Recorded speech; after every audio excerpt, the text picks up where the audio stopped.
सजत्कामः पुणे हि दक्षके अम्मा सिद्धम पवित्रः पवित्रो वा सर्वावस्थानगतविवा जः स्मृतपुण्डरीकाक्षं सवाह्याभ्यन्तरा सतीपुण्डरीकाक्षा पुनः तुङ्गा विष्णुरः मेजल ओम प्रेथवेति मंत्रस्य मेरो पृष्ठवृशेषोत्लम छन्दः कुर्मो देवता आसन पवित्र करने नियोगः नीचे गिरा लिया जाए पुनः ले लिया जाए ओम प्रेथवे त्वया धृता लोका देवी त्वं विष्णुना धृता त्वं च धारमा देवी पवित्रं कुरु च यासनम् चार बगल से घेर लिया जाए हाथ में अक्षत फूल लिया जाए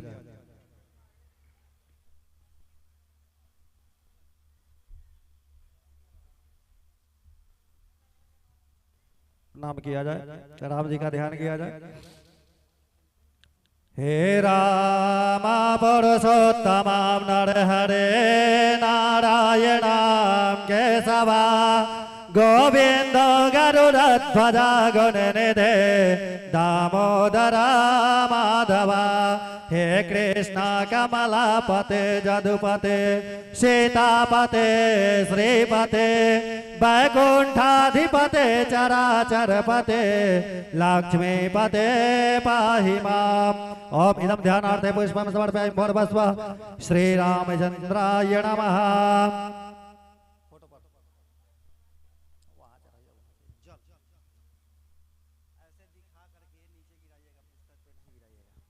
अमेतावाणस महिमातो जायन्त पुरुषः पादोस विश्वाभूतानिन्द्रपादशामृतं दिवे फूल चंदन लेकर के चढ़ाया जाए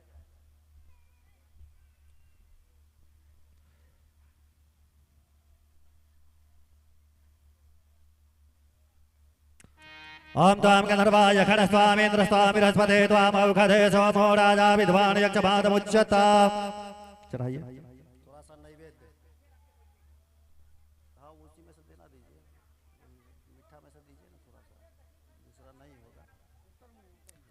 आव्नाभ्यायासेदन्तरिक्षगुंसेष्णौदवः समवर्ततापतिभ्यां भवमिति सहस्रोत्तारतालोकामकलभयन्नाम् जल पुनः 3 बार ओम इदं नैवेद्यते आचमनीयं नैवेद्यते मुख प्रक्षालनं नैवेद्यते हस्त प्रक्षालनं समर्पयामि भूर्भुवः श्रीरामनामते नमः पान सुपारी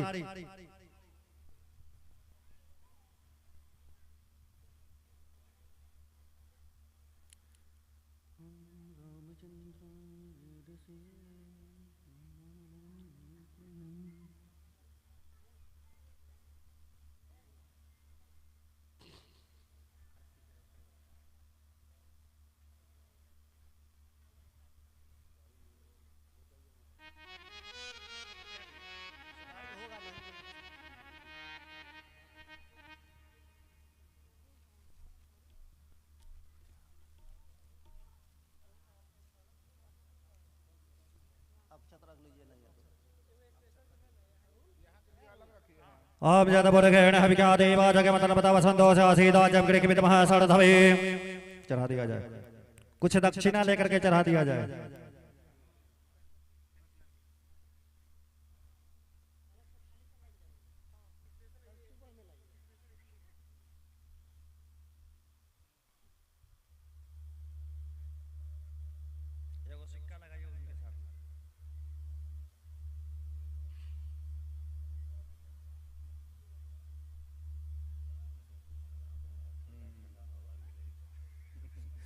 ओम जतदम जतपरादानम जतपुरतव्यास दक्षिणाद दग्नि पैचकर्मणः सर्तवे गुणो दधता हाथ में फूल लेकर के प्रणाम किया जाए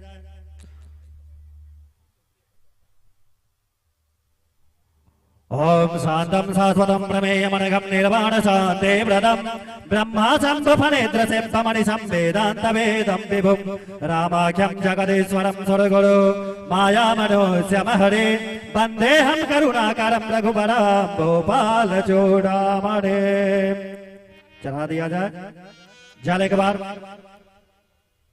पुनः हाथ में फूल लेकर के प्रणाम किया जाए व्यास जी का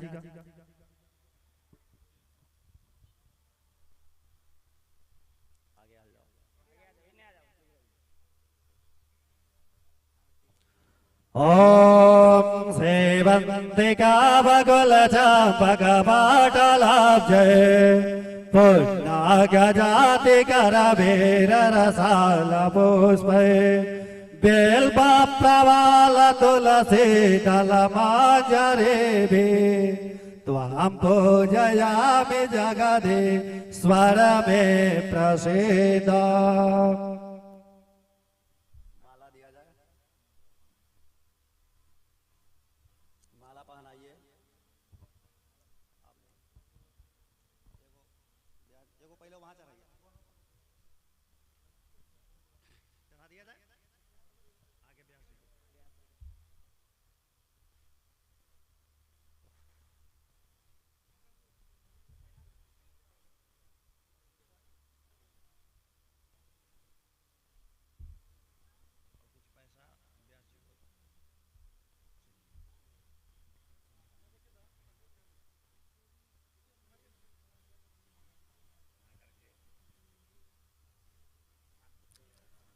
ओम जरदम जपरदवनम जरपरदमयो सुदक्षिणो ददग्नि वैश्कर्मणः सर्वदे गुणो ददत।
आप जय देवतानि भजन देखा ने वाणी तनमसे दिखाया जाए। थाली उठा करके दिखाइए सामने।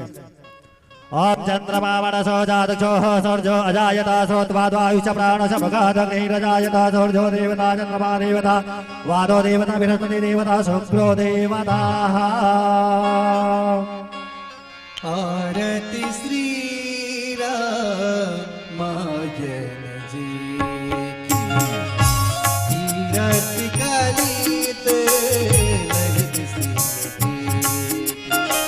जितने भी श्रद्धालु हैं सभी आरती के लिए खड़े हो जाएं। मुनि नारद वाल्मीकि भी ज्ञान विशारद सुख सनकादि शेष यरु सारद वरण पवन सुत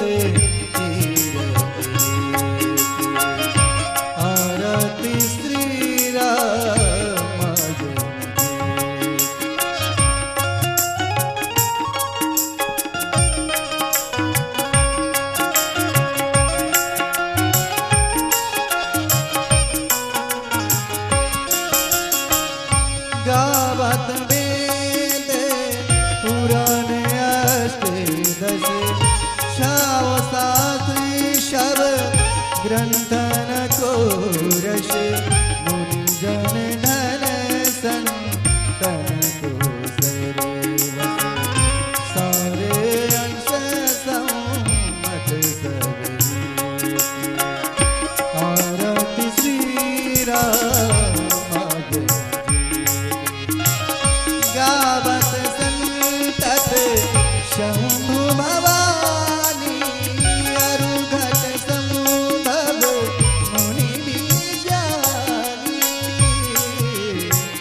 ओम जय दत्तानि बदन दृशिका दिगंगे गते खावसन योजने बदन भाणी धनवसी। आरती ले लिया जाए।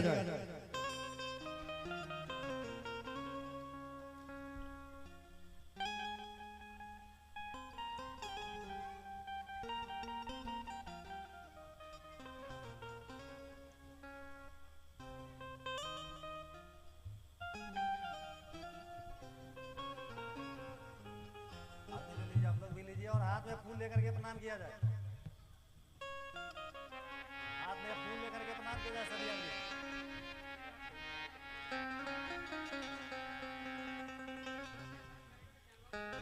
ओम जगणेन जगमय जन्द देवास्थानि धर्माणि प्रथमानि आसन्ना ते हराग महिमानः सजान्त्रयतपूर्वे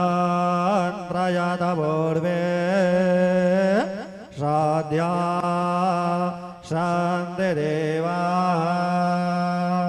ओमिदं प्रार्थना नमस्कारं पूर्वस्व श्री व्यासकृत्ये नमः।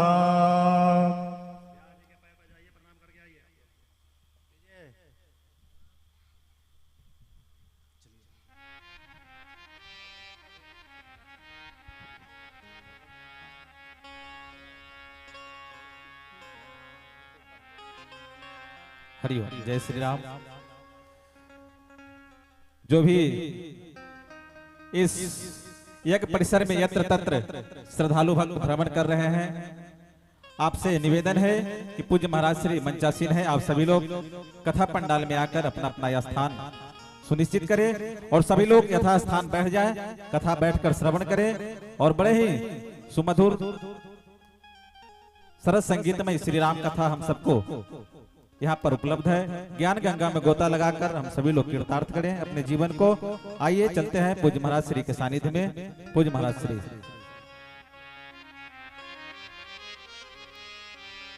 हेलो, आवश्यक सूचना, जग मंडप या मेला के अंदर में 4 चक्का या मोटरसाइकिल लेकर आना वर्जित है। कृपया कोई भी आदमी 4 चक्का और मोटरसाइकिल लेकर नहीं आएंगे। साथ ही हमारा कथा जो है मंदिर के पीछे शुरू हो चुका है। आप महानुभावों से निवेदन है कि विलंब आप यहाँ पधारें और कथा सुनकर कृतार्थ हो।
जय सिया राम,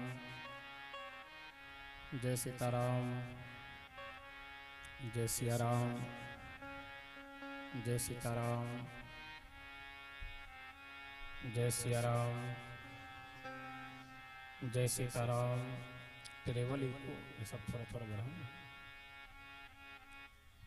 जय सिया राम, जय सीताराम, जय सिया राम, जय सीताराम, जय सिया राम, जय सिया राम।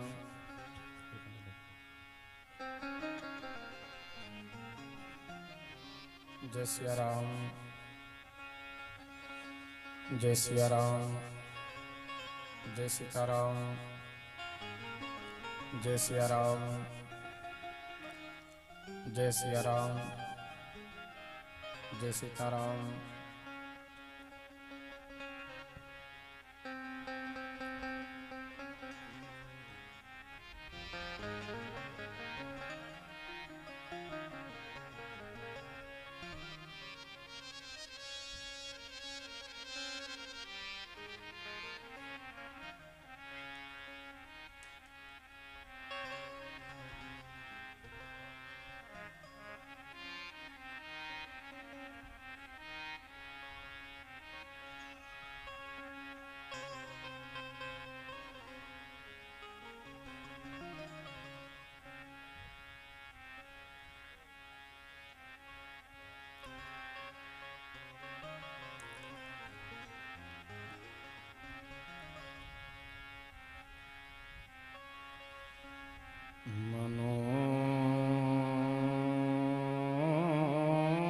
मनोजवं मारुततुल्यवेगं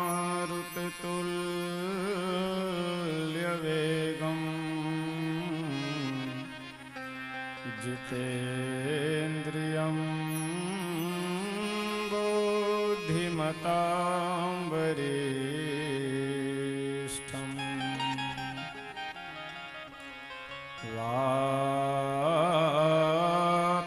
वातात्मजं वानरयूथमुख्यम्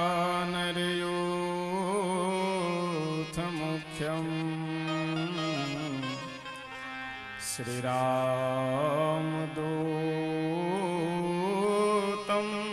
शरणं प्रपद्ये।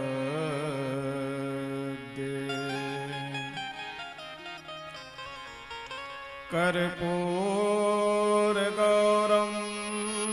करुणावतारं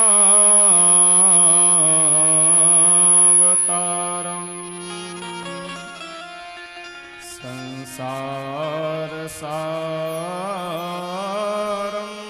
भुजगेन्द्रहारं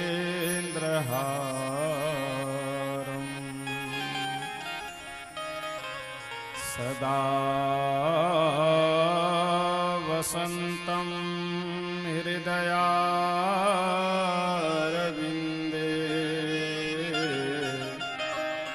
भवं भवानी सहितं नमामि।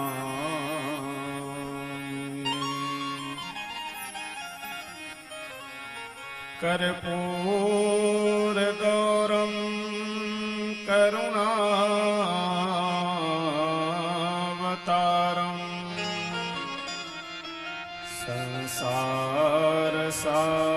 संसारसारं भुजगेन्द्रहारं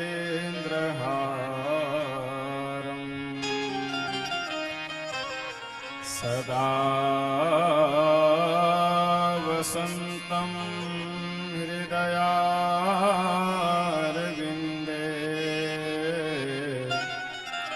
भवं भवानी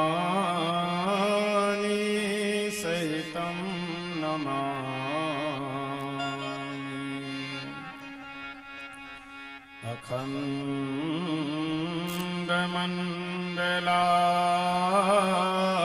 अखण्डमण्डलाकारं व्याप्तं येन चराचरम्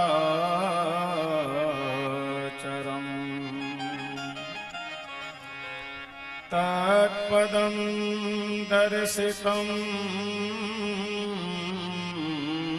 येन तस्मै श्री गुरुवे नमः।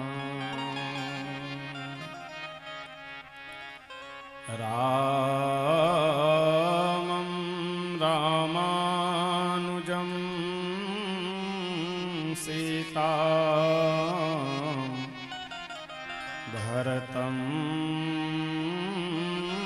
भरतानुजम्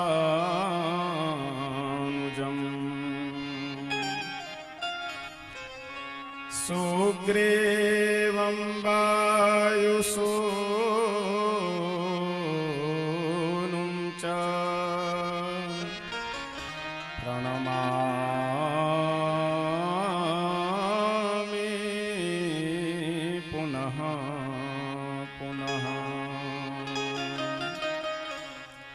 सीतानाथ समारंभा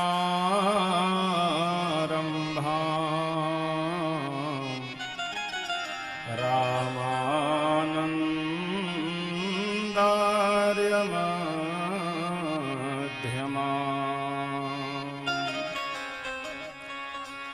अस्मदाचार्य पर्यन्ता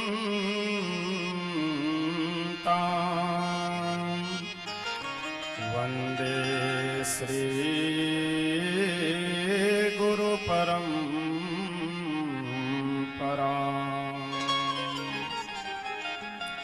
वंदे श्री गुरु परंपरा।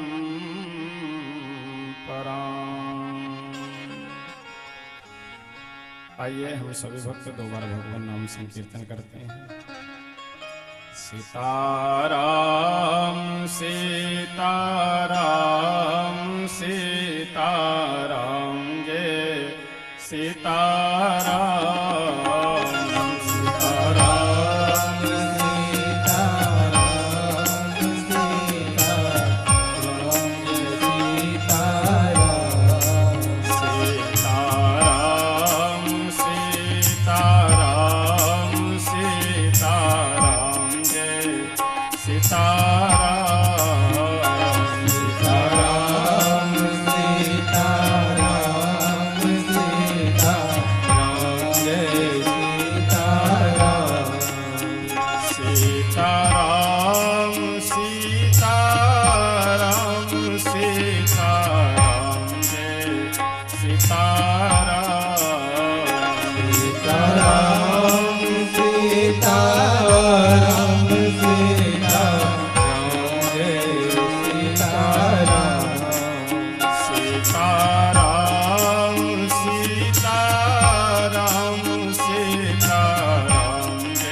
सीताराम भगवान की, श्री अयोध्या धाम की, श्री सरयू मैया की, श्री मिथिला धाम की, श्री कमला विमला की, श्री हनुमान जी महाराज की, श्री शंकर भगवान की, श्री सद्गुरुदेव भगवान की, श्री विष्णु महायज्ञ की जय जय सीताराम।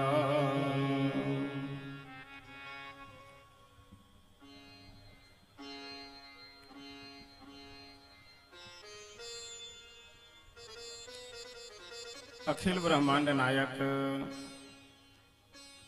अकारण करुणा वरुणालय भक्तवांछा कल्पतरु श्री सीताराम जी भगवान इस श्री राम कथा के परम रसिक श्री हनुमत लाल जी महाराज, परम पूज्य श्री सतगुरुदेव भगवान जी, इस श्री विष्णु महायज्ञ के व्यवस्थापक आयोजक पूज्य महाराज जी श्री महंत श्री बालक दास जी महाराज, समुपस्थित आप सभी सुधी श्रोतागण भाई बंधुओं माताएं बहनें, ये साउंड जो बज रहा है सामने अरुण जी, साउंड जो बज रहा है आवाज कम करवा दीजिए कि यहाँ पंडाल तक आवाज ना आवे।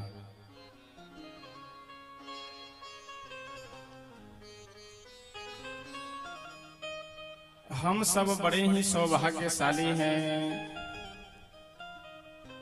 कि इस श्री विष्णु महायज्ञ के परम पावन आयोजन में आज द्वितीय दिवस की बेला में यहाँ उपस्थित होकर के कथा श्रवण कर रहे हैं। कैमरा वाले भजन जब होगा तब रिकॉर्डिंग करना है, सब लोग बैठ के बीच में नहीं, कथा के बीच में नहीं।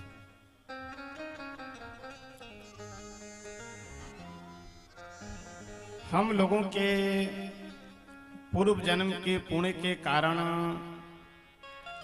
ऐसा सुंदर सुअवसर प्राप्त हुआ है और भगवान श्री सीताराम जी की विशेष हम सब के ऊपर कृपा है कि इसका हम सब लाभ भी ले रहे हैं, चाहे वो कथा श्रवण के माध्यम से हो, यज्ञ मंडप में जो हमारे वैदिक विद्वानों के द्वारा, आचार्यों के द्वारा जो पूजन अर्चन आदि हो रहा है उसका दर्शन और श्रवण लाभ प्राप्त कर रहे हो। कथा के उपरांत श्री राम लीला, श्री रास लीला के माध्यम से हम सब भगवान की लीलाओं का दर्शन कर रहे हैं।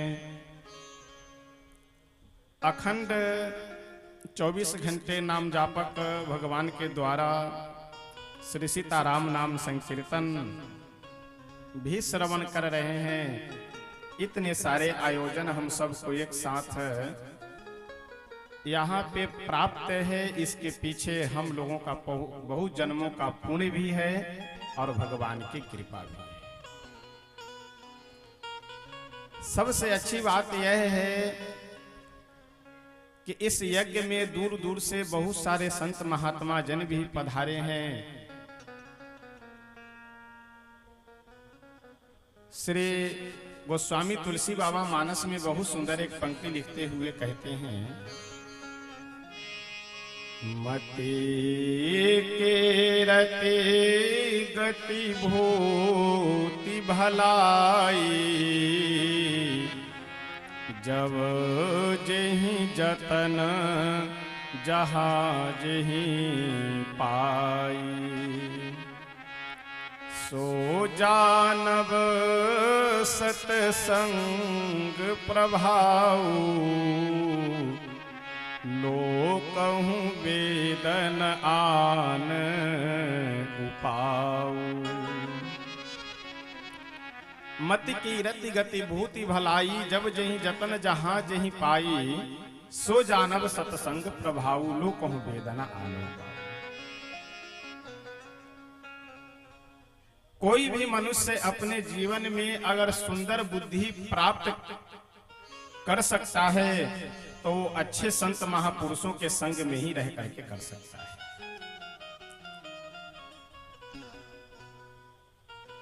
संसार में अगर किसी की कीर्ति भी स्थापित हो सकती है तो संतों के कृपा से ही हो सकती है।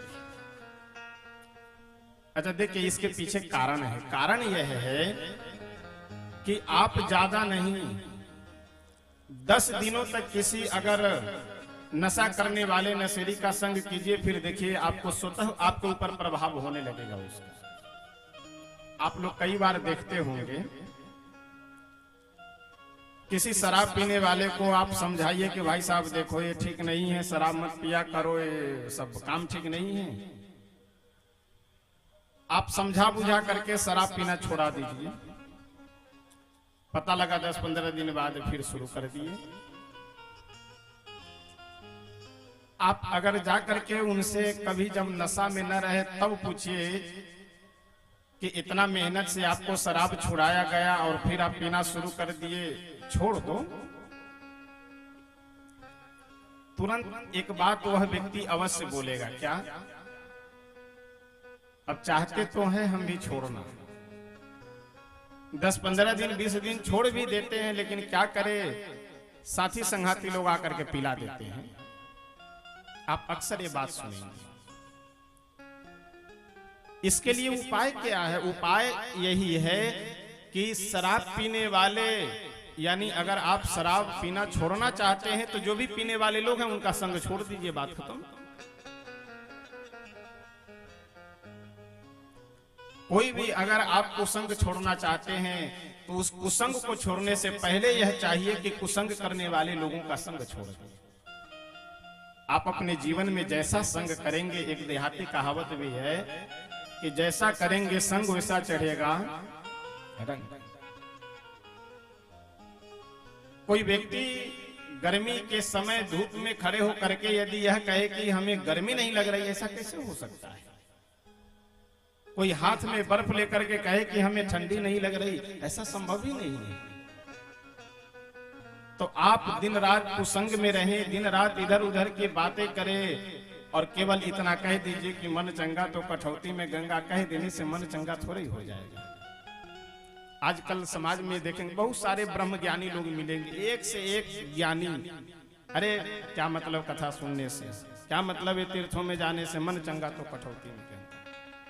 बात सही है। अगर मन चंगा हो जाए तो कठौती में ही गंगा है, गंगा जी में जाने की आवश्यकता नहीं है। लेकिन प्रश्न यह है कि मन चंगा होगा कैसे, ये तो बताइए।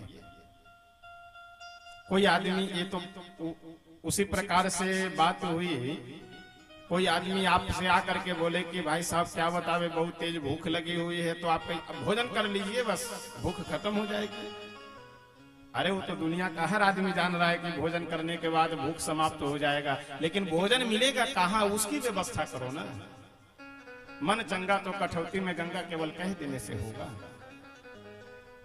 मन चंगा होगा भगवान की कथा सुनने से, मन चंगा होगा भगवान का नाम संकीर्तन करने से, मन चंगा होगा भगवान की भक्ति करने से, ना कि केवल जगह जगह बैठ करके आप फटकते रहिए, बोलते रहिए कि मन चंगा तो कठौती में गंगा। ये बकने से मन चंगा नहीं होने वाला है। इसलिए हम लोगों को अपने जीवन में संग में सुधार अवश्य करना चाहिए। जैसा आप संग करेंगे उसका प्रभाव आपके ऊपर अवश्य होगा।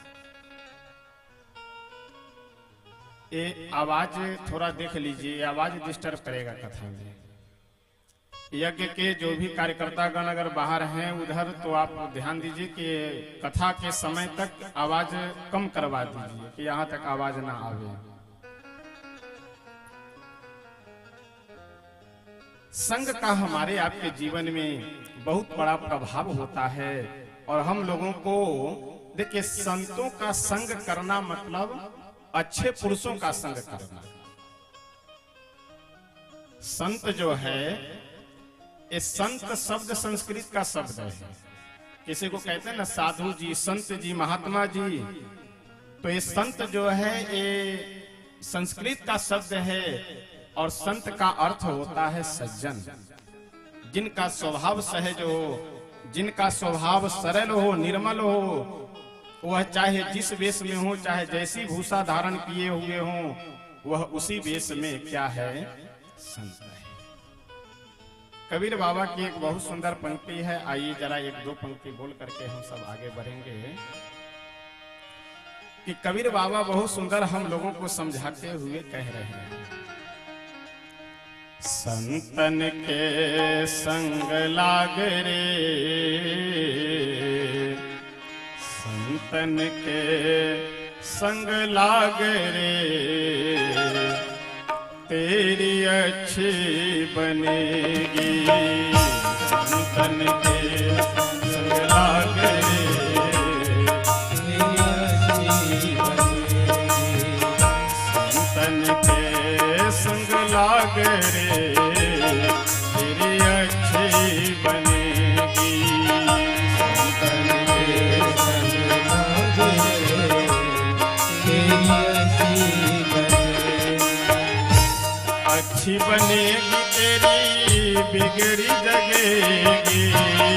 अच्छी बनेगी तेरी बिगड़ी बनेगी। अच्छी बनेगी तेरी बिगड़ी बनेगी। अच्छी बनेगी तेरी बिगड़ी बनेगी। होए तेरो बड़ो भाग रे,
कोई अगर महात्मा मिल जाए, संत मिल जाए, तुरंत आशीर्वाद मांगने लगते हैं। महाराज जी ये आशीर्वाद दीजिए, नौकरी लग जाए, महाराज जी ये आशीर्वाद दीजिए, ये हो जाए, वो हो जाए। कबीर बाबा बहुत सुंदर समझाते हुए कहते हैं कि जब कभी भी अगर कोई संत महात्मा दिखे तो उनसे दुनियादारी की कामना न कर करके उनसे प्रार्थना करिए, उनसे निवेदन कीजिए कि महाराज जी भगवान की कोई कथा सुनाइए, महाराज जी आशीर्वाद दीजिए कि भगवान के चरणों में हमारा प्रेम हो जाए, भगवान की भक्ति मुझे प्राप्त हो जाए। क्योंकि संसार की वस्तु अगर महात्माओं से मांगेंगे तो कहीं ना कहीं ठगे जाएंगे। कोई ना कोई अगर केवल वेश मात्र से जो संत हैं उसके अगर कहीं चंगुल में आ गए तो आपको निश्चित ठग लेगा। इसलिए संत के पास सांसारिक वस्तु की इच्छा न लेकर के भगवत भक्ति की इच्छा लेकर के जाना चाहिए। संतन संग करी पुण्य कमाई, संतन संग करी पुण्य कमाई, संतन संग करी पुण्य कमाई, संतन संग करी पुण्य कमाई। राम चरण अनुराग रे हो, राम चरण अनुराग रे, तेरी अच्छी बनेगी संतन के संग लाग रे, तेरी अच्छी बनेगी।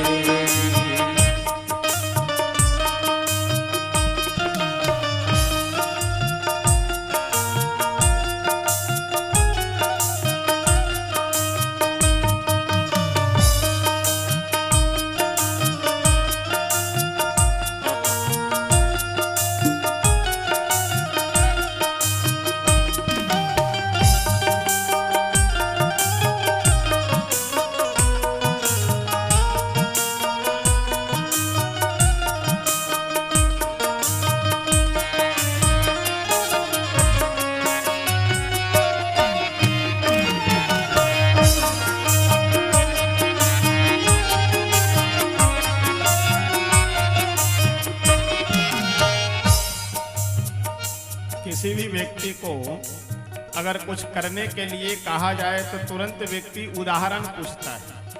ये करने से किसी को लाभ हुआ हो तो नाम बताओ तो हम भी करें। कबीर बाबा से किसी ने पूछा कि बाबा संतों के संग में जाने से, संतों का संग करने से किसी की बनी हुई है? कबीर बाबा बोले कि मैं नाम बता रहा हूँ, नोट करो किनकी किनकी बनी है। ध्रुव जी की बन गई, प्रहलाद जी की बन गई, ध्रुव जी की बन गई, प्रहलाद जी की बन गई, ध्रुव जी की बन गई, प्रहलाद जी की बन गई, ध्रुव जी की बन गई, प्रहलाद जी की बन गई, ध्रुव जी की बन गई, प्रहलाद जी की बन गई, ध्रुव जी की बन गई, प्रहलाद जी की बन गई। हरि सुमिरन में लाग रे हो, हरि सुमिरन में लाग रे, तेरी अच्छी बनेगी। हरि सुमिरन में लाग रे, तेरी अच्छी बनेगी। संतन के संग लाग रे, तेरी अच्छी बनेगी। संतन के संग लाग रे, तेरी अच्छी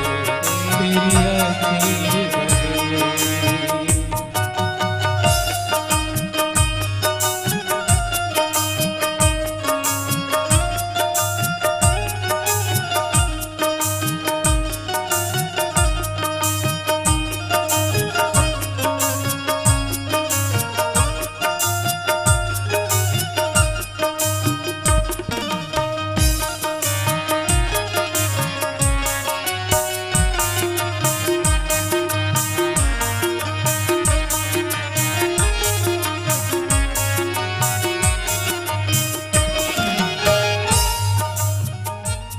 अगली पंक्ति का बड़ा सुंदर हम सब के लिए संदेश है। हम लोग अपनी व्यवस्था को, अपने मन को एक केंद्रित कर देते हैं कि घर की जिम्मेदारियों से मुक्त हो जाएंगे, तब फिर भगवान का नाम लेंगे, भगवान का भजन करेंगे। कबीर बाबा कहते हैं कि ऐसा है, घर का काम खत्म करते करते तुम खुद खत्म हो जाओगे, लेकिन घर का काम खत्म नहीं होने वाला है। इसलिए घर में रहते हुए ही बस घर का काम करते हुए थोड़ा सा समय निकाल करके भगवान का नाम ले लिया करो, इसी से कल्याण होगा। बाकी घर की जिम्मेदारियों से कभी भी फुर्सत नहीं होने वाली। कहत कबीर राम सुमिरन में, कहत कबीर राम सुमिरन में, कहत कबीर राम सुमिरन में, कहत कबीर राम सुमिरन में। लाग सके तो लाग रे हो, लाग सके तो लाग रे, तेरी अच्छी बनेगी। लाग सके तो लाग रे, तेरी अच्छी बनेगी।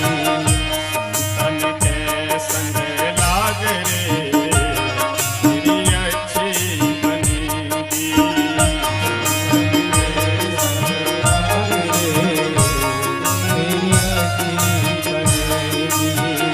अच्छी बनेगी तेरी बिगड़ी जगेगी, अच्छी बनेगी तेरी बिगड़ी बनेगी, अच्छी बनेगी तेरी बिगड़ी जगेगी, अच्छी बनेगी तेरी बिगड़ी जगेगी।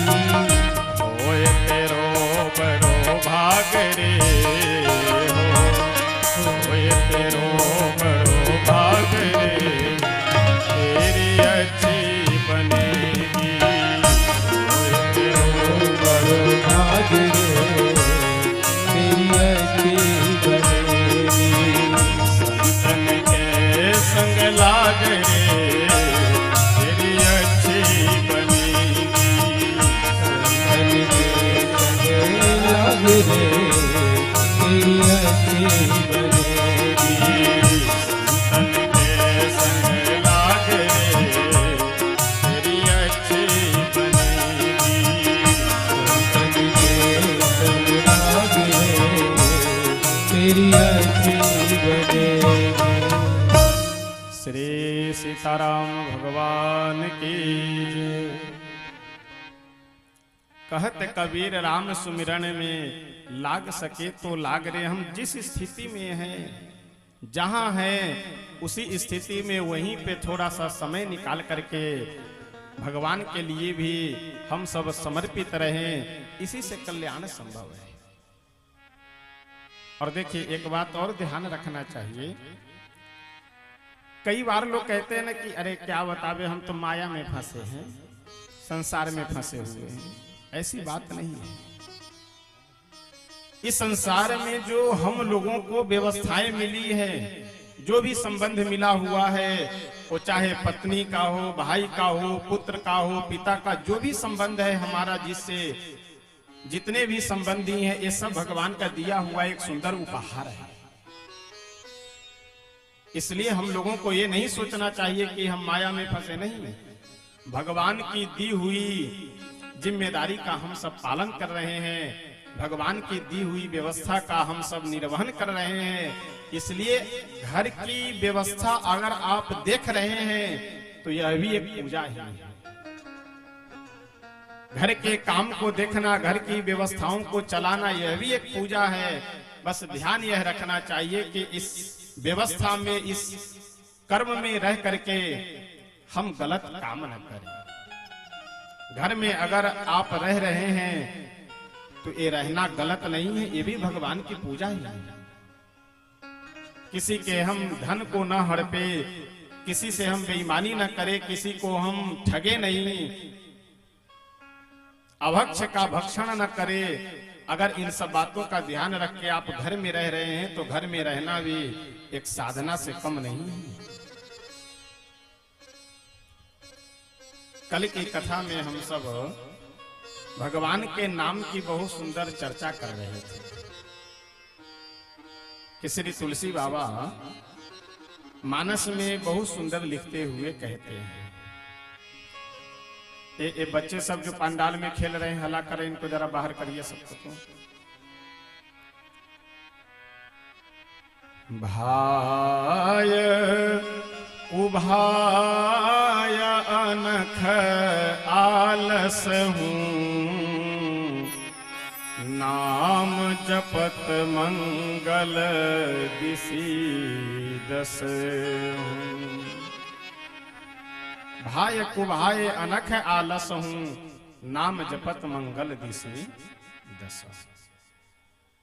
इस संसार में जितने भी साधन हैं, जितने भी मंत्र हैं, उन सभी मंत्रों को जपने की विधि है। अगर उस विधि से मंत्र को आप नहीं जपेंगे, उसका प्रभाव उल्टा हो जाएगा। उसका प्रभाव जो अच्छा मिलना चाहिए, अच्छा ना मिल करके बुरा प्रभाव उसका होगा।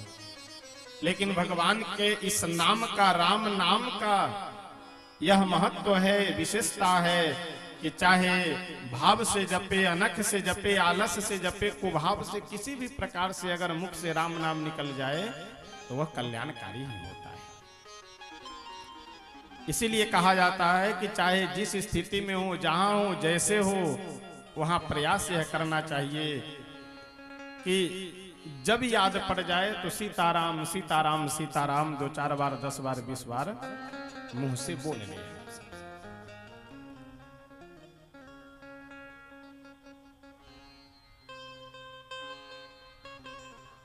श्री हनुमान जी महाराज हनुमान नाटक नामक एक ग्रंथ लिखे हैं। हनुमान जी अपने हाथ से ही यह ग्रंथ लिखे हैं। उस ग्रंथ के मंगलाचरण में ही बहुत सुंदर कहते हैं कि कल्याणा नाम निधानम कलिमल मथनम पावनम पावनानाम पाथेयम यन मुमुक्षो सपदि परम पद प्राप्त प्रस्थितस्य विश्राम स्थानमेकं कविवर वचसाम जीवनम सज्जनानाम बीजम धर्मद्रुमस्य प्रभवतु भवताम भूतये राम नाम। ये भगवान का जो नाम है वो कल्याण को भी कल्याण करने वाला है। ये भगवान का जो नाम है ये समस्त साधनों के भी साधन है। इसलिए हम लोगों को नाम पे कभी भी अविश्वास नहीं करना चाहिए, अश्रद्धा नहीं करनी चाहिए। संसार में भगवान का नाम लेना समझ लीजिए सबसे बड़ा साधन है। अच्छा, एक उदाहरण देते हुए एक संत समझाते हैं कि भाव सहित शंकर जप्यो उभाव जप्यो मुनि बाल कुंभकर्ण आलस जप्यो अनख जप्यो 10 भाल। भाव कुभाव अनख आलस हूं, भाव से कुभाव से अनख आलस किसी भी प्रकार से अगर हमारे मुख से राम नाम निकल जाए तो वह कल्याण ही करता है। तो क्या उदाहरण भी है कोई। संत कहते हैं कि श्री रामचरितमानस में ही चारों का उदाहरण है। भाव से कौन जपे? शंकर भगवान। भाव सहित शंकर जप्यो। देवता और राक्षस से दोनों मिलकर के समुद्र मंथन जब कर रहे थे तो सबसे पहले भगवान कच्छप के पीठ और मंदराचल पर्वत के घर्षण से हलाहल जहर प्रकट हो गया, विष पैदा हो गया। वो जहर विष इतना भयानक था कि उसको देवता लोग पचा नहीं पा रहे थे। जो भी नजदीक जाए एकदम झुलस जाए, इतना भयंकर जहर हो। भगवान विष्णु के कहने से सभी देवता पहुंचे शंकर भगवान के पास, बोले कि भोलेनाथ हम सब आपके शरण में हैं, अब आप ही उस जहर को पचा सकते हैं। शंकर भगवान अपने आसन से उठे और उठ करके चल पड़े। नंदीश्वर जी, संतों का भाव है कि नंदी जी चरण पकड़ लिए भोलेनाथ का। स्वामी कहाँ जा रहे हैं? भोले बाबा बोले कि जा रहा हूं विष पीने। विष यानी जहर, जहर पीने जा रहा हूं। नंदी जी बोले कि स्वामी मत जाइए, क्योंकि ये देवता लोग जब उस जहर को नहीं सह पा रहे हैं तो हो सकता है वो जहर से आपको भी कुछ नुकसान हो जाए। शंकर भगवान बोले कि हमें कुछ नुकसान नहीं होगा। क्यों? शंकर भगवान बोले कि हमें इसलिए नुकसान नहीं होगा क्योंकि जिसे मैं पीने जा रहा हूं वो क्या है? जहर, विष है। और मेरे हृदय में कौन रहते हैं? राम जी रहते हैं। तो ऊपर से विष जाएगा, नीचे से राम जी आएंगे, दोनों बीच में मिल करके क्या हो जाएगा? विश्राम। ऊपर से विष, नीचे से राम जी आएंगे, तो विष और राम दोनों को मिला दिया जाए तो क्या हो गया? विश्राम। विश्राम का मतलब शांति, आनंद, मरना और मृत्यु नहीं होता है। और इस बात का प्रमाण को स्वामी तुलसी बाबा भी देते हैं। नाम प्रभाव जान शिवनी को, नाम प्रभाव जान शिवनी को, नाम प्रभाव जान शिवनी को, नाम प्रभाव जान शिवनी को, काल कूट फलो दीन यमी को, काल कूट फलो दीन यमी को। तुम पुनि राम राम दिन राते, तुम पुनि राम राम दिन राते, सादर जपहु अनंग अराती, सादर जपहु अनंग अराती। तुम पुनि राम राम दिन राती, तुम पुनि राम राम दिन नाम प्रभाव जान शिवनी को, काल कूट फलु दीन है अमी को। इससे बड़ा प्रमाण और क्या चाहिए? कुभाव जपे मुनिवाल, यानी मन न लग रहा हो फिर भी जप किया जाए, इसको कहते हैं कुभाव से जप करना।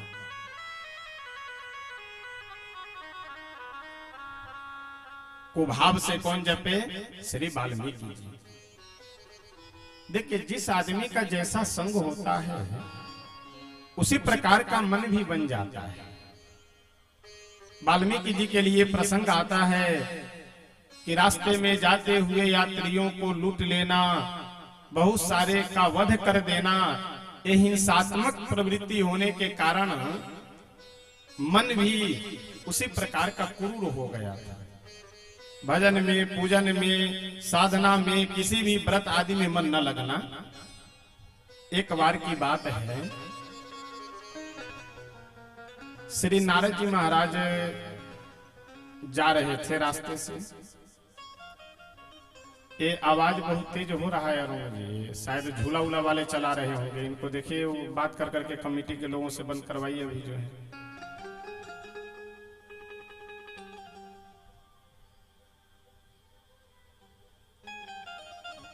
श्री सीताराम भगवान की जय।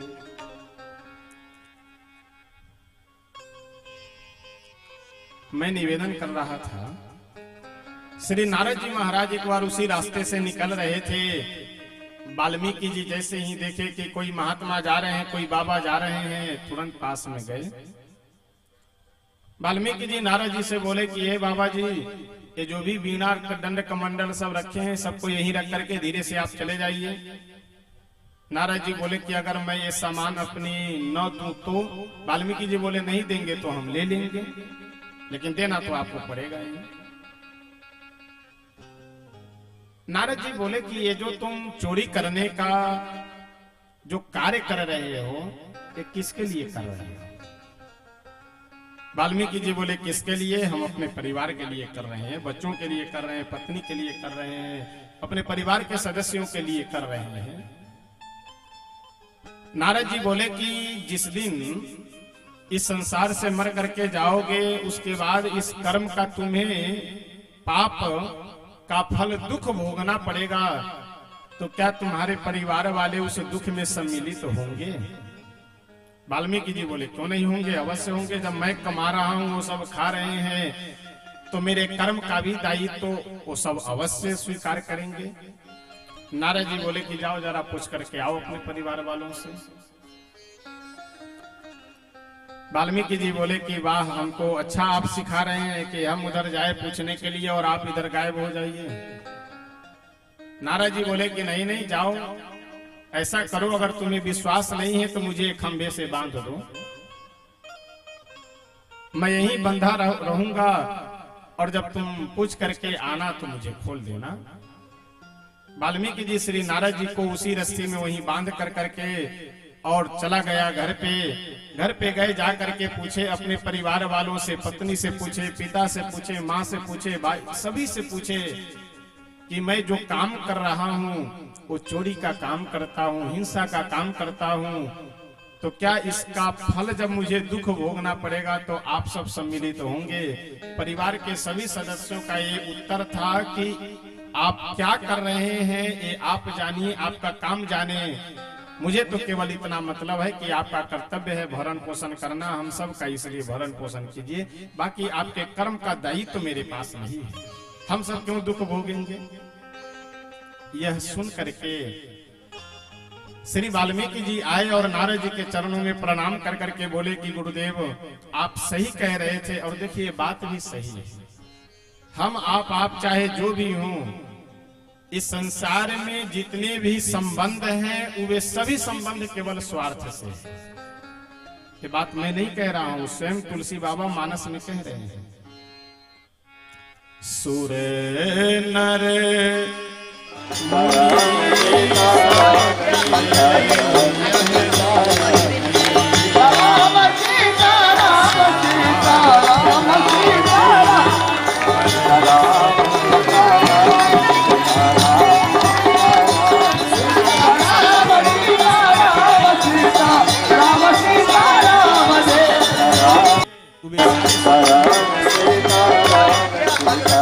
चाहे आज हो या कल हो, परसों हो, नरसों हो, एक न एक दिन जिस दिन पता चल गया कि अब हमारा कोई स्वार्थ नहीं इनसे सिद्ध होना है, उसी दिन से संबंध खत्म।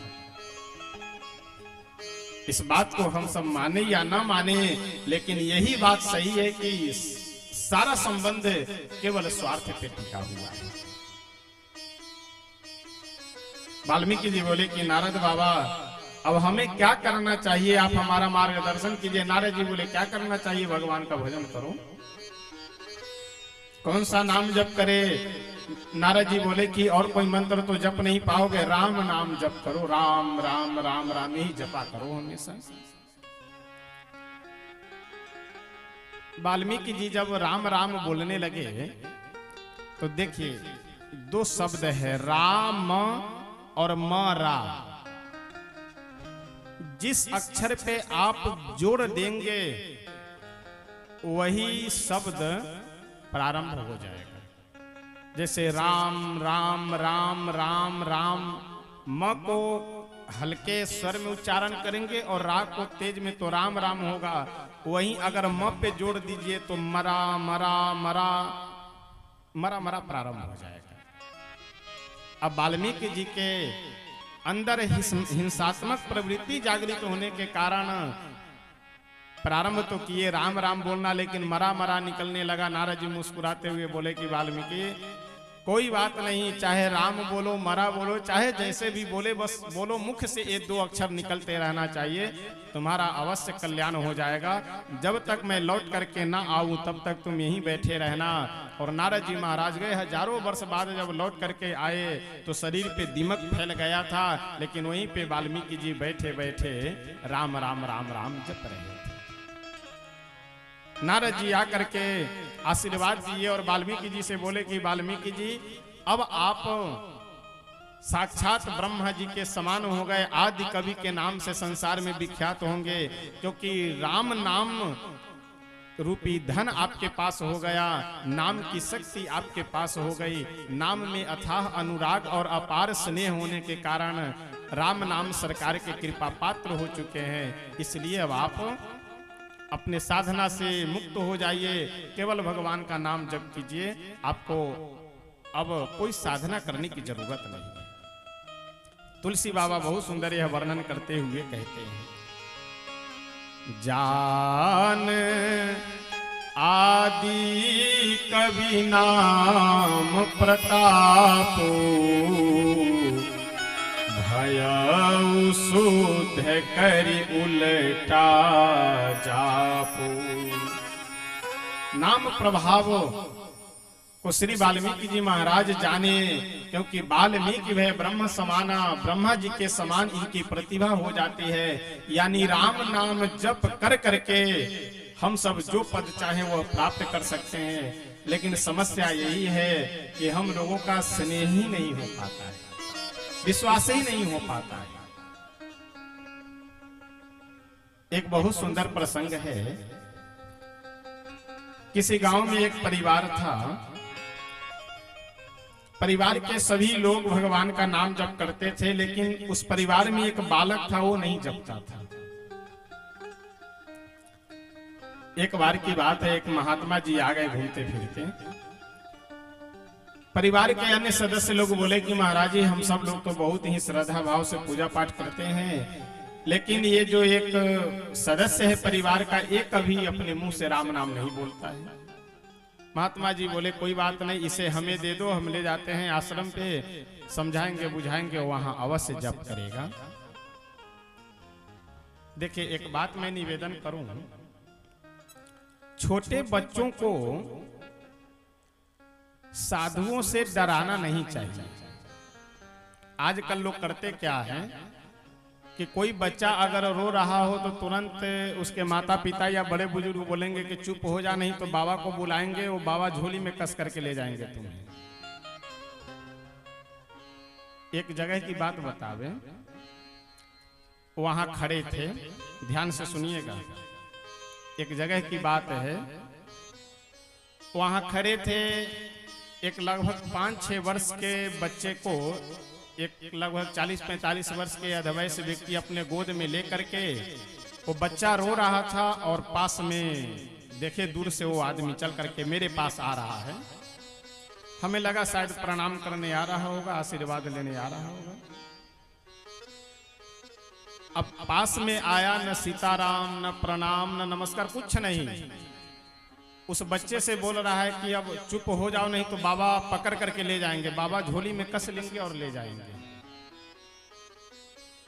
अब आप विचार कीजिए, बचपन से अगर उस बच्चे को बताया जा रहा है चुप हो जा, नहीं तो बाबा चुरा ले जाएंगे, बाबा झोला में कस ले जाएंगे, वो बच्चे के मन में क्या बैठेगा? यही बैठेगा ना कि बाबा लोग चोर होते हैं।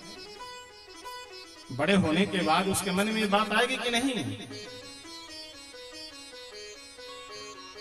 इसलिए कभी भी बच्चों को महात्माओं से डराना नहीं चाहिए। बुद्धिमानी इसमें है कि उसे समझाइए कि जा करके प्रणाम करो, बाबा से आशीर्वाद लो कि खूब बड़े हो जाए, खूब पढ़ लिख करके आगे बढ़ जाए। आशीर्वाद लेने के लिए सिखलाना चाहिए, न कि आप बचपन से ये बताने लगे कि चुप हो जा, नहीं तो बाबा झोली में कस ले जाएंगे। इसलिए श्री तुलसी बाबा बहुत सुंदर वर्णन करते हुए कहते हैं कि राम नाम हम लोगों के लिए इतना सुलभ सहज साधन है कि ऐसा साधन, ऐसा मंत्र कोई संसार में है ही नहीं। मैं निवेदन कर रहा था, महात्मा जी बोले कि ठीक है, इस बालक को हमें दे दो, आश्रम में ले जा रहे हैं, वहीं समझाएंगे बुझाएंगे, अवश्य नाम जप करेगा। एक बार उस बालक को पास में बुलाए, बुला करके बोले कि ऐसा है बच्चा, एक बार मुख से राम बोल दो, एक बार केवल राम बोल दो। वो बच्चा बोला कि नहीं, हम नहीं बोलेंगे। महात्मा जी जब बार बार कहने लगे, समझाने लगे, तो वो बच्चा बोला कि ठीक है, अगर आप कह रहे हैं तो एक बार केवल हम बोलेंगे, दोबारा नहीं बोलेंगे। महात्मा जी बोले कोई बात नहीं, एक बार बोल दो राम नाम। जैसे ही अपने मुख से वो बोला राम, महात्मा जी बोले ठीक है, अब तुम्हारा बन गया काम। आगे चल करके अगर तुमसे कोई भी व्यक्ति कभी ये पूछे कि तुमने अपने जीवन में पुण्य क्या किए हो, अथवा तुमसे कोई ये पूछे कि राम नाम तुम एक बार लिए हो, इसके बदले में तुम क्या चाहते हो, तुम्हें क्या फल चाहिए, तो केवल उनसे इतना तुम पूछना कि एक बार राम कहने का जितना महत्व है, एक बार राम कहने से जितना पुण्य मिलता है, एक बार राम नाम जपने की जितनी महिमा है, वही आप हमें बता दीजिए, वही पुण्य, वही फल दे दीजिए। एक बार राम कहने से जो पुण्य होता है, वह पुण्य बता करके उस पुण्य का फल हमें दे दीजिए। समय व्यतीत होता गया, उसकी मृत्यु हुई, यमलोक में गया। यमराज जी पूछे कि यह अपने जीवन में क्या पुण्य किया है। पता चला कि एक बार केवल भगवान का नाम राम जपा है। यमराज जी चित्रगुप्त जी से पूछे कि जरा ग्रंथ खोल करके देखिए तो एक बार राम नाम जपने की कितनी महिमा है, क्या महत्व है, कितना पुण्य है। पता लगा संभव ही नहीं। राम न सकहि नाम गुण गाई, भगवान भी अपने नाम की महिमा नहीं गा सकते हैं, तो फिर अन्य शास्त्रों से कैसे राम नाम की महिमा समझ पाना संभव है। यमराज जी सोचे कि अच्छा चलो चलते हैं इंद्र जी के पास, देवताओं के राजा हैं, इंद्र को मालूम होगा कि एक बार राम जपने के का क्या पुण्य है। इंद्र जी गए, यमराज जी से बोले कि जब आपको पता नहीं है तो हमें कहां पता होगा। जो जीव था जो एक बार राम नाम बोले हुआ था, उसे साथ में लेकर के यमराज जी भी इंद्र जी भी दोनों पहुंचे ब्रह्मा जी के पास। ब्रह्मा जी से बोले यमराज जी की हे पितामह, हे ब्रह्मा जी, एक बार राम जपने की कितनी महिमा है, वह आप हमें बता दीजिए। ब्रह्मा जी बोले कि भैया देखो, ऐसा है संसार में राम नाम के सबसे बड़े उपासक और जापक श्री शंकर भगवान हैं, चलो उन्हीं के पास वही बता पाएंगे, हम नहीं बता सकते। शंकर भगवान के पास तीनों पहुंचे। भोले बाबा से हाथ जोड़ करके यमराज जी बोले कि हे भोलेनाथ, हम बड़े परेशान हैं, घूमते घूमते एक बार राम जपने की कितनी महिमा है, क्या महत्व है, वही आप हमें बता दीजिए। शंकर भगवान बोले कि देखो भाई, ऐसा है जपते तो हम हैं, लेकिन एक बार राम नाम जपने की कितनी महिमा है वो हम भी नहीं जानते। और समस्या और गंभीर। तो कोई बात नहीं, जिनका नाम है उन्हीं के पास चला जाए। अब वो जो साथ में जीव चल रहा था, जो एक बार राम नाम जपे हुआ था, वो बोला कि ऐसा है, अब हम पैदल घूमते घूमते हो गए हैं परेशान, और अब हम कहीं जाएंगे नहीं पैदल, हमारे लिए अगर कुछ सवारी की व्यवस्था करो तभी हम चले। मंगाया गया, पालकी में उसे बिठा करके एक तरफ ब्रह्मा जी और शिव जी हमारे कंधा लगाए, एक तरफ यमराज और इंद्र जी कंधा लगाए और लगा करके चल पड़े वैकुंठ।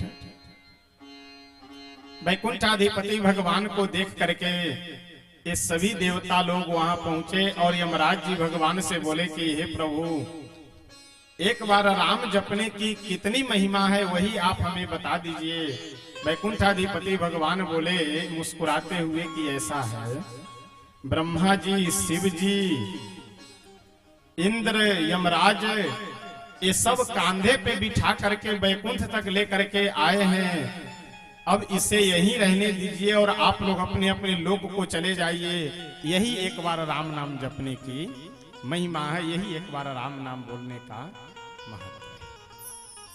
आप लोग पीछे खड़े मत रहिए, आगे आकर के बैठ जाओ। कुर्सी थोड़ा साइड कर करके बैठिए, कुर्सी या तो पीछे कर दीजिए, नहीं तो साइड कर लीजिए कुर्सी। श्री सीताराम भगवान की। एक बार राम नाम जपने की यही महिमा है। भगवान बोले कि इसे वैकुंठ में ही रहने दीजिए और आप सब अपने अपने लोक को चले जाइए। आइए एक भजन एक दो पंक्ति बोल करके तब हम सब आगे बढ़ेंगे। राम नाम के हीरे मोती। देखिए ऐसा है, इस संसार का जो भी धन है हमारे आपके पास, वो सब धन आज न कल, कल न परसों, परसों न नरसों सब खर्च हो जाएगा। लेकिन प्रसंग चल रहा है तो एक बात मैं और निवेदन कर दूं, अगर आप गलत प्रकार से किसी से बेईमानी कर करके, झूठ बोल करके, किसी दूसरे के हिस्से को हड़प करके अगर पैसा कमा रहे हैं, वो पैसा धन आज न कल खर्च अवश्य हो जाएगा। लेकिन उसको कमाने में जो आप अपराध किए हैं, पाप किए हैं, वो नहीं खत्म होने वाला है, उसे तो भोगना पड़ेगा आपको। अब उस धन को बचा करके रखिए, चाहे आप भोग लीजिए, चाहे आपके बेटा उसका भोग करे, लेकिन उस धन को कमाने में जो अपराध पाप किए हैं, उसका फल तो आप ही को भोगना पड़ेगा। इसलिए ऐसा नहीं है कि संसार में हम लोग धन न कमाए, कमाए, प्रत्येक व्यक्ति को कमाना चाहिए, खूब कमाना चाहिए, लेकिन संसार के धन कमाने के साथ साथ हम लोगों को भगवान का नाम जो है, वह नाम रूपी धन भी अवश्य कमाना चाहिए। यानी 5-10 मिनट, 15 मिनट, 20 मिनट समय निकाल करके भगवान का नाम भी अवश्य जप करना चाहिए। राम नाम के हीरे मोती मैं बिखराऊं गली गली, ले लो रे कोई राम का प्यारा, शोर मचाऊं गली गली, ले लो रे कोई राम का प्यारा, शोर मचाऊं गली गली। राम नाम के हीरे मोती, राम नाम के हीरे मोती, राम नाम के हीरे मोती, राम नाम के हीरे मोती मैं बिखराऊं गली गली, ले लो रे कोई राम का प्यारा, शोर मचाऊं गली गली, ले लो रे कोई राम का प्यारा, शोर मचाऊं गली गली।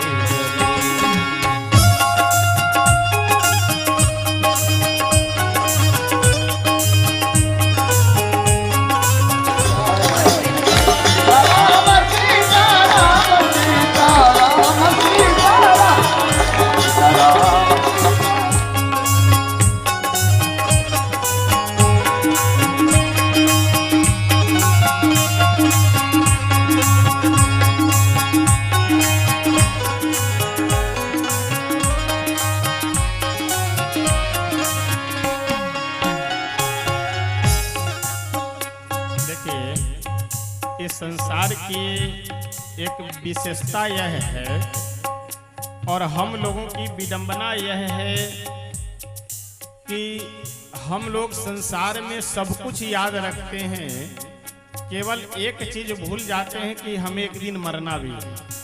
और सब कुछ याद रहता है, लेकिन एक दिन मरना भी है, भूल जाते हैं।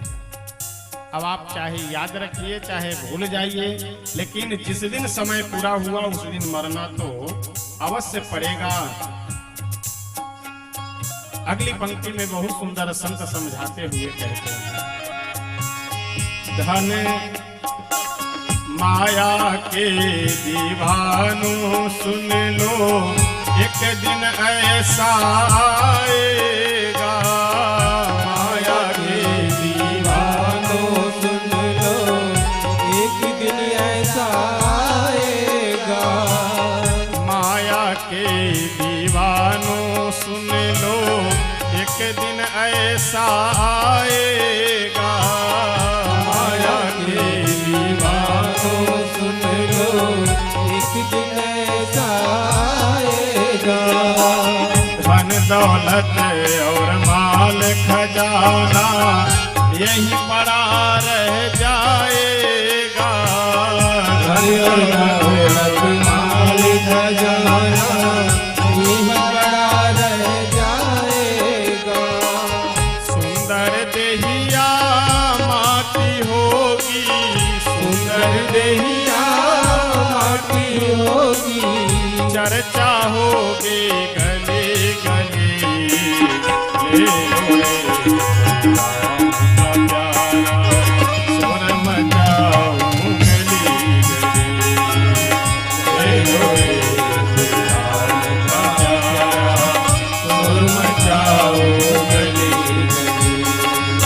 राम नाम के हीरे मोती, राम नाम के हीरे मोती मैं बिखराऊं गली गली।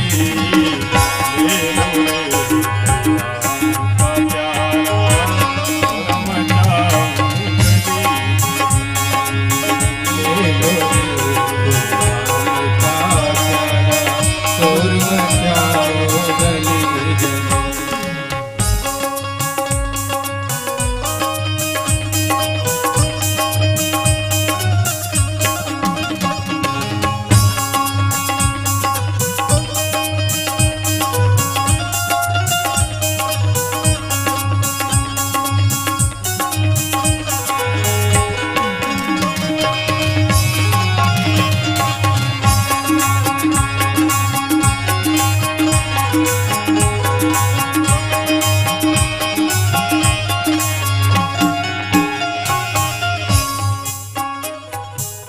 हम लोग अपने घर मकान दुकान ये सबको जितना भी पकड़ करके रखे रहें और जितना आप अपना अपना कहते रहिए, जिस दिन समय पूरा हुआ जो सामान जहां है वहीं छोड़ करके चल देना पड़ेगा।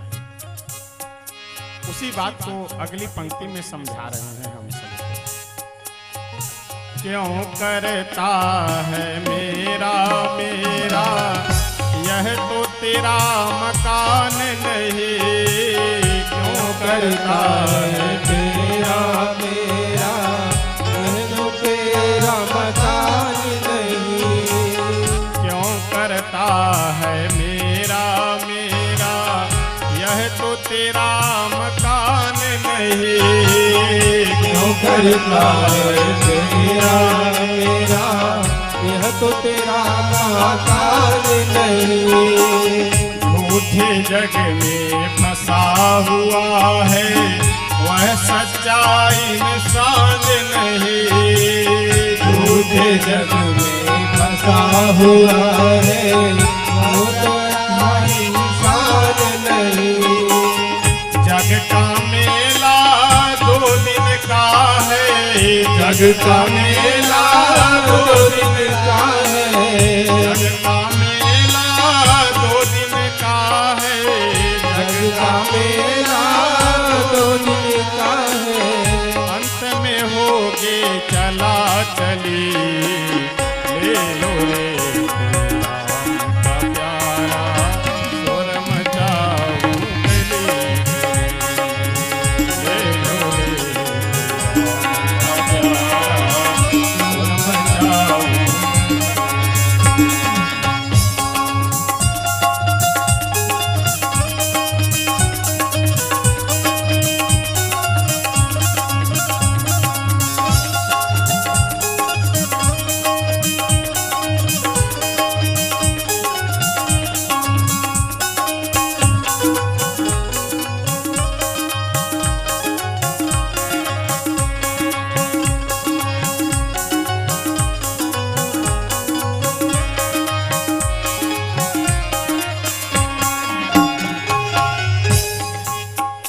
अगली पंक्ति का संदेश हम सब के लिए बड़ा सुंदर है कि ऐसा है, संसार में रह रहे हैं तो बिना धन कमाए काम नहीं चलेगा। रुपया पैसा कमाना आवश्यक है और कमाना चाहिए सबको, लेकिन सांसारिक धन को कमाने के साथ साथ आध्यात्मिक धन भी कमाना चाहिए।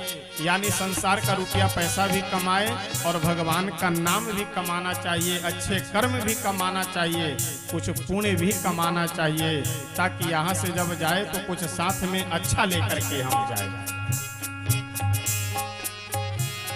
जिन जिन ने यह मोती लूटे वह तो माला माल हुए। जिन जिन ने यह मोती वह तो माला माल हुए। धन दौलत के बने पुजारी आखिर में कंगाल हुए। धन दौलत के बने पुजारी आखिर में कंगाल हुए। सोने चांदी वालों सुन लो, सोने चांदी वाले सुन लो, बात सुनाओ खड़े खड़े। ले लो रे और मचाओ गली। ले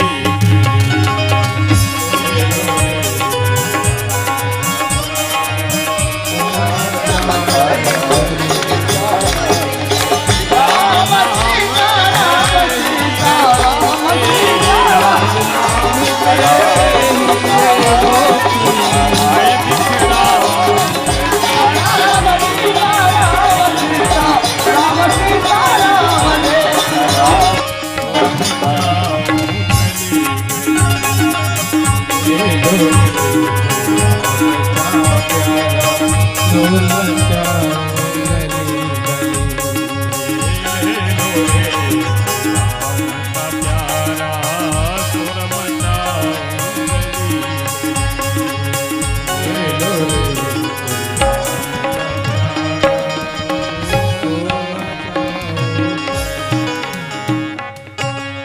रे सीताराम भगवान के। भजन के अंतिम पंक्ति में संत बहुत सुंदर कहते हैं कि जिन जिन ने यह मोती लूटे वह तो माला माल हुए। देखिए, एक बड़ी भगवान की विशेष विशेषता है इस संसार में कि यहां से जब मनुष्य मर करके जाता है तो ले जाने की सुविधा नहीं है। यहां से मरने के बाद ले जाने की यहां से सुविधा नहीं है। यानी जो कुछ भी है सब यहीं छोड़ करके जाना पड़ता है। और कहीं अगर ले जाने की सुविधा होती तो हम लोग तो पूरे संसार के लोगों का गला काट लेते। ले जाने की सुविधा नहीं है तब तो हम लोग इतने हाय तौबा मचाए रहते हैं, और कहीं ले जाने की सुविधा होती तब क्या करते।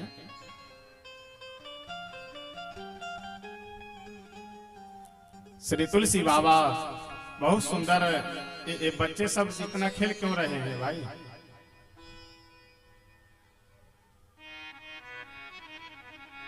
एक गुब्बारा जितने भी बच्चे लिए हुए जिनके साथ में आप लोग या तो बाहर बैठिए, नहीं तो सबको लेकर संभाल करके बैठिए।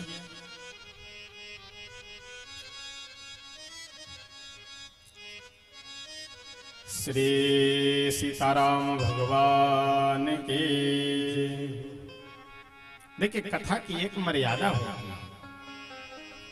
कथा में अगर शांति नहीं होगी, कथा में अगर मन एकाग्र चित्त न हो तो ना हमें सुनाने में आनंद आएगा ना आपको सुनने में आनंद आएगा।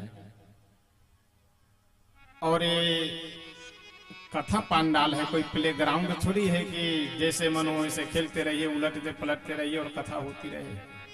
ऐसा नहीं। कथा की मर्यादा यह है कि आप आइए तो शांति से बैठ करके श्रवण कीजिए। लेकिन समस्या ये रहती है कि कई विशेष करके मैं यहाँ महिलाओं में देखता हूँ इतने जोर जोर से चिल्ला करके बोलती है कि गजब हाल है। जो कुछ भी कहना हो आप कान में धीरे से कहिए, न सुनने में आ रहा हो तो पंडाल से बाहर जा करके तब बात कर लीजिए। लेकिन ये प्रयास कीजिए कि शांति बना करके रखें। श्री सीताराम भगवान की। क्योंकि कथा में बैठ करके देखिए कोई नाच नौटंकी नहीं है कि केवल समय व्यतीत। कथा में बैठने का मतलब यह है कि कुछ ले करके जाइए, आप कुछ विचार में परिवर्तन हो, जीवन में परिवर्तन हो। देखिए मेला लगाने के लिए, भीड़ एकत्रित करने के लिए बहुत सारी व्यवस्थाओं को किया जा सकता है, लेकिन यज्ञ का मतलब यह होता है कि 2-4 लोगों के जीवन में परिवर्तन न हो, 10-20-50 लोगों के आहार विहार में परिवर्तन न हो, तो फिर कथा और उस यज्ञ का मतलब क्या रह गया? केवल पंडाल लगा देना, मेला लगा देना, झुलुआ तमाशा लगा देना यज्ञ का स्वरूप थोड़ी है। यज्ञ का स्वरूप यह है देवताओं की पूजा होनी चाहिए। यज्ञ का स्वरूप यह है कि कथा होनी चाहिए, नाम जप होना चाहिए और उसमें हम सब भाग ले, लाभ। तो आज द्वितीय दिवस की कथा है। अभी हम लोग 7 दिनों तक और बैठ करके यहाँ कथा सुनेंगे। तो बड़ी विनम्रता से मैं निवेदन करूंगा कि आप सब कुछ लेने के लिए आइए और शांति बना करके आइए कि कथा से जब जाइए तो कुछ मिले, कुछ प्राप्त हो। और अभी तो प्रारंभिक समय है, धीरे धीरे आगे मैं अभी निवेदन करूंगा कि कथा पंडाल में आप सब आ रहे हैं, कथा सुन रहे हैं, बहुत अच्छी बात है। लेकिन अंतिम दिवस में आप लोगों से एक निवेदन करूंगा, बीच में भी समय समय पे मैं निवेदन करता रहूंगा कि इस श्री विष्णु महायज्ञ में जितने भी श्रोता हैं, आप सबको एक संकल्प लेना है। हाथ नहीं उठवाएंगे, चिंता मत कीजिए, न आज न बीच में न अंत में भी। केवल मैं हाथ जोड़ करके आप सबसे निवेदन करूंगा कि जिनका जीवन नशा मांस मुक्त है वो अच्छी बात है, और जो मांस मछली सेवन करने वाले हैं, शराब आदि सेवन करने वाले हैं, उन सभी की दक्षिणा यही होगी। जैसे देखिए, इतना तो आप लोग जानते हैं कि किसी भी पूजा में दक्षिणा दी जाती है, 1 रुपए, 2 रुपए, 5 रुपए, 10, 20 जो भी हो। बिना दक्षिणा दिए हुए कोई भी पूजा सफल नहीं होती है। उसी प्रकार से यहाँ आप सब कथा श्रवण कर रहे हैं, तो जो भी द्रव्य मुद्रा आदि है उस सब की बात अलग है।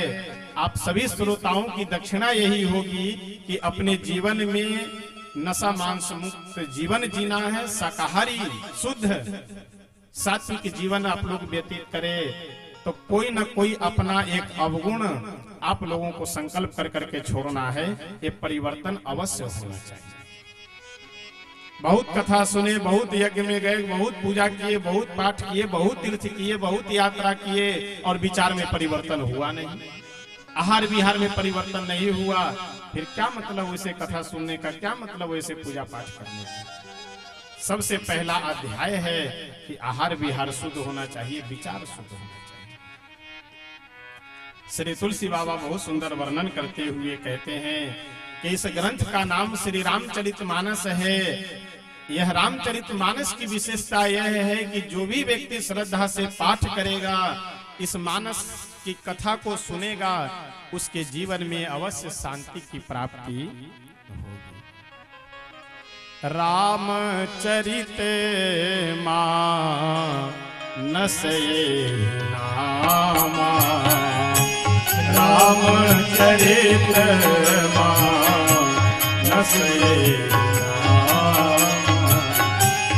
रामचरित मानस ही नामा, रामचरित मानस ही नामा, सुनत श्रवण पाई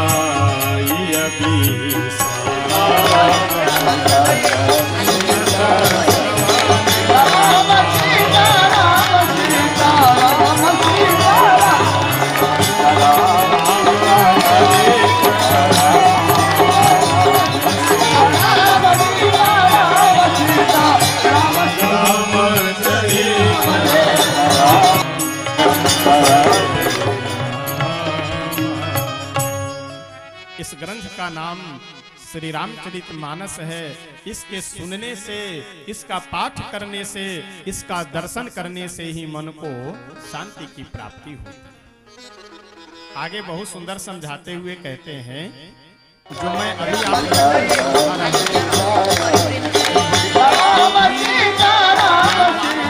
चाहिए, बुद्धिमान होना चाहिए, और श्रोताओं को भी बुद्धिमान होना चाहिए।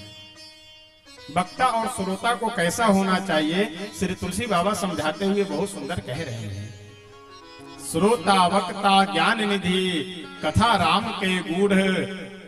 श्रोता को भी और वक्ता को भी दोनों को ज्ञान का निधान होना चाहिए। अगर दोनों में से एक भी व्यक्ति कम समझदार है तो फिर उस कथा का आनंद नहीं आ पाएगा, और कथा का जो तात्पर्य है वह भी नहीं समझ सकता है। इसलिए श्रोता वक्ता दोनों को क्या होना चाहिए, बुद्धिमान होना चाहिए। एक बहुत सुंदर प्रसंग है संसार में। देखिए, कुछ लोग तो बुद्धिमान होते हैं स्वाभाविक, और कुछ लोग बने हुए बुद्धिमान होते हैं। बुद्धि तो है नहीं, लेकिन अपने आप को मानते हैं कि हम सबसे ज्यादा बुद्धिमान हैं। ऐसे एक समझदार व्यक्ति किसी गांव में था, ज्यादा समझदार। और आप जानते हैं कि ज्यादा समझदार आदमी 4 बार धोखा खाता है। एक गुरु जी के पास गया और जाकर के बोला कि गुरु जी ऐसा है, कोई ऊंची बात बताइए। ऊंची बात का मतलब कोई ज्ञान परक, यानी सबसे ऊंचा जो ज्ञान हो वो बात बताइए। ध्यान से सुनेंगे तो आप लोगों को प्रसंग समझ में आएगा। उस समझदार आदमी गुरुजी के पास गया और जाकर के बोला कि गुरुजी कोई ऊंची बात बताइए। गुरुजी बोले कि श्री रामचरितमानस का कोई प्रसंग सुनाते हैं। तो बोला अब श्री रामचरितमानस का भी कोई ऊंची बात थोड़ी है, तो छोटी मोटी बात, इससे भी कोई ऊंची बात हो तो बताइए। गुरुजी बोले कि ऐसा है, हम श्रीमद् भागवत महापुराण का कोई प्रसंग सुनाते हैं। अब वो समझदार आदमी बोला कि ये भी कोई ऊंची बात थोड़ी है, भागवत जी का प्रसंग भी, श्रीमद् भागवत महापुराण भी तो छोटी मोटी, इससे भी कोई ऊंची बात हो तो बताइए। अब बेचारे गुरुजी खोपड़ी खुजलाने लगे कि कौन सी ऊंची बात बतावे इसको। अंत में बोले कि ऐसा है, श्रीमद् भगवत गीता का कोई प्रसंग सुनाते हैं तुम्हें हम। और वो समझदार आदमी जो था वो बोला कि ये भी कोई ऊंची उतनी तो नहीं है, लेकिन चलिए कोई बात नहीं, यही सुना दीजिए। तो श्रीमद् भागवत महापुराण, श्रीमद् भगवत गीता का जब महात्मा आप पढ़ेंगे तो महात्मा में एक बड़ा सुंदर श्लोक है। सर्वोपनिषदो गावो दुग्धा गोपाल नंदन, पार्थो वत्सः सुधीर भोक्ता दुग्धम गीतामृतम। जितने भी उपनिषद है वे सभी उपनिषद क्या है, गौ के समान है। सर्वोपनिषदो गावो, दुग्धा ये संस्कृत का शब्द है। दुग्धा का मतलब होता है गाय भैंस को दूहने वाला। तो दुग्धा कौन है, तो भगवान श्री कृष्ण ही दुग्धा है, यानी दूहने वाले हैं। बछड़ा कौन है, तो अर्जुन ही, पार्थो वत्सः, पार्थ अर्जुन ही बछड़ा है। और दुग्ध क्या है, गीता जी का जो ज्ञान रूपी अमृत है, वो ज्ञान रूपी अमृत ही दूध के समान है। ये महात्मा सुनाए, सुनाने के बाद गुरुजी आगे और भी प्रसंग सुनाए। और ये चेला जी जो थे ये सुनते कम थे, वाह वाह ज्यादा करते थे। और जो आदमी ज्यादा वाह वाह कर रहा हो, बोल रहा हो, बस बस हम सब समझ रहे हैं, उससे बाद में पूछ लीजिए तो कुछ नहीं समझ रहा होगा। अब ये सुने कम, वाह वाह ज्यादा, अरे जय हो, अरे वाह क्या आनंद है, अरे गुरुजी आज तो एकदम अमृत वर्षा हो रही है। चलिए वर्षा समाप्त हो गई। प्रवचन समाप्त होने के बाद गुरुजी बोले कि ऐसा है, कुछ अगर न समझ में आया हो तो पूछ लो। वो चेला समझदार तो पहले से ही था, बोला कि वाह गुरुजी क्या बात करते हैं, अरे आप समझाते कम थे, हम समझते ज्यादा थे, कुछ नहीं पूछना है, सब समझ में आ गया है। गुरुजी बोले ये तो हमारा सौभाग्य है कि तुम्हारे जैसा चेला मिला है कि गुरुजी समझाए कम और समझ ज्यादा ले। अब मास्टर विद्यार्थी को, छात्र को कम समझाए और छात्र ज्यादा समझ ले तो आप समझ लीजिए कि वो क्या समझ रहा होगा। गुरुजी बोले कि ये तो हमारा सौभाग्य है कि हम समझा रहे हैं कम और तुम समझ रहे हो ज्यादा, लेकिन फिर भी अगर कुछ न समझ में आया हो तो पूछ लो। वो चेला बोला कि गुरुजी आप जो जो समझा रहे थे सारी बातें समझ में आ गई, केवल प्रारंभ में जो एक शब्द आप बोले हैं वही शब्द समझ में नहीं आया। अच्छा, गुरुजी क्या बोले थे कि दोगधा, दोगधा का मतलब होता है दुहने वाला, लेकिन ये ज्यादा समझदार आदमी समझ लिए दोगधा मतलब दो गधा। वो बोला कि गुरुजी बस आप जो प्रारंभ में दो गधा बोले हैं वही समझ में नहीं आया है, बाकी सब समझ में आ गया। गुरुजी माथे पे हाथ रख करके बोले कि ऐसा है बच्चा जी, ये दो गधा कोई और नहीं, एक गधा हम हैं जो तुमको सुना रहे हैं, और दूसरे गधा तुम हो जो तुम सुन रहे हो, बाकी ये कोई गधा और नहीं, हम ही तुम दोनों गधा हैं। तो श्रोता और वक्ता दोनों को क्या होना चाहिए? बुद्धिमान होना चाहिए। वक्ता बुद्धिमान नहीं होगा तो समझा नहीं पाएगा, श्रोता बुद्धिमान ना हो तो ज्यादा समझ लेगा। ज्यादा समझदारी भी खतरे से खाली नहीं रहता है। श्रोता वक्ता ज्ञान निधि, कथा राम कै गूढ़, किमि समझो मैं जीव जड़ा, कली मल ग्रसित विमूढ़। तुलसी बाबा कहते हैं कि कलिजुग के मल से ग्रसित भला मैं श्री राम कथा को क्या समझ सकता हूँ, क्योंकि श्रोता वक्ता दोनों को बुद्धिमान होना चाहिए। आगे बहुत सुंदर प्रसंग वर्णन करते हुए तुलसी बाबा कहते हैं कि ऐसा है, एक बार की बात है, तीर्थराज प्रयाग में श्री भारद्वाज ऋषि के आश्रम में याज्ञवल्क्य जी आए माघ के महीने में कल्पवास करने के लिए। जब जाने लगते हैं, माघ मेला समाप्त होने के बाद, तो भारद्वाज जी याज्ञवल्क्य जी का चरण पकड़ लिए और बोले कि गुरुदेव, आप कुछ दिन मेरे आश्रम में निवास कीजिए और हमें श्री राम कथा श्रवण कराइए। श्री तुलसी बाबा वर्णन करते हुए बहुत सुंदर कहते हैं। याज्ञवल्क्य जी बोले कि आपको श्री राम जी पे संदेह नहीं है। हे भरद्वाज जी, आप श्री राम जी की कथा सुनना चाह रहे हैं, इसलिए ऐसा प्रश्न कर रहे हैं कि राम जी कौन हैं? जो घट घट में बसने वाले हैं वो राम जी वही हैं जो दशरथ जी के घर में अवतार लिए थे। जिन राम जी का नाम शंकर भगवान जपते हैं, क्या वह वही राम जी हैं जो घट घट में निवास करते हैं? और देखिए, आजकल हमारे समाज में भी बहुत से ऐसे पंथ परंपरा के लोग हैं जो राम जी को खूब हिस्सा बंटवारा लगाए रहते हैं। दशरथ जी के घर में जो राम जी अवतार लिए थे, उनका नाम जपने से कुछ नहीं होगा। जिन राम जी का नाम जपने से कल्याण होगा और राम जी कोई और है, ये सब केवल बकवास की बातें, केवल फालतू की बातें हैं। ये सब राम जी एक हैं, जो घट घट में बसने वाले हैं वही राम जी हैं। शंकर भगवान जिनका नाम जप करते हैं वही राम जी हैं। जिस नाम का जप करने से कल्याण होगा यही राम जी, कोई राम जी अलग अलग नहीं है, सब राम जी एक है। श्री याज्ञवल्क्य जी भारद्वाज जी को कहते हैं कि मैं आपको श्री राम कथा बाद में सुनाऊंगा, पहले आपको मैं श्री शिव कथा सुनाता हूं। एक बार की बात है, तुलसी बाबा बहुत सुंदर वर्णन करते हुए कहते हैं, एक बार त्रेता जुग माही, एक बार त्रेता जुग माही, एक बार त्रेता जुग माही, एक बार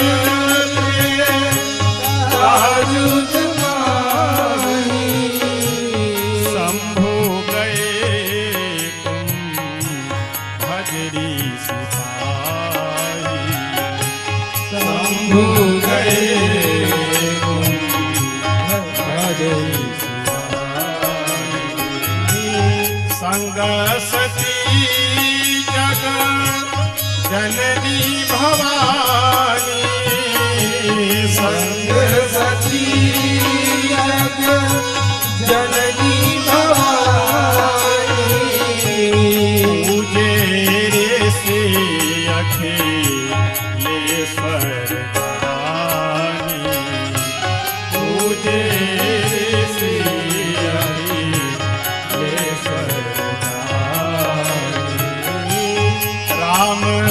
कथा मुनि बरज बखानी राम कथा मुनि बरज बखानी राम कथा मुनि बरज बखानी राम कथा मुनि बरज बखानी सुनी महेश परम सुखमानी सुनी महेश परम सुखमानी एक बार त्रेताजु गमाई एक बार त्रेताजु गमाई।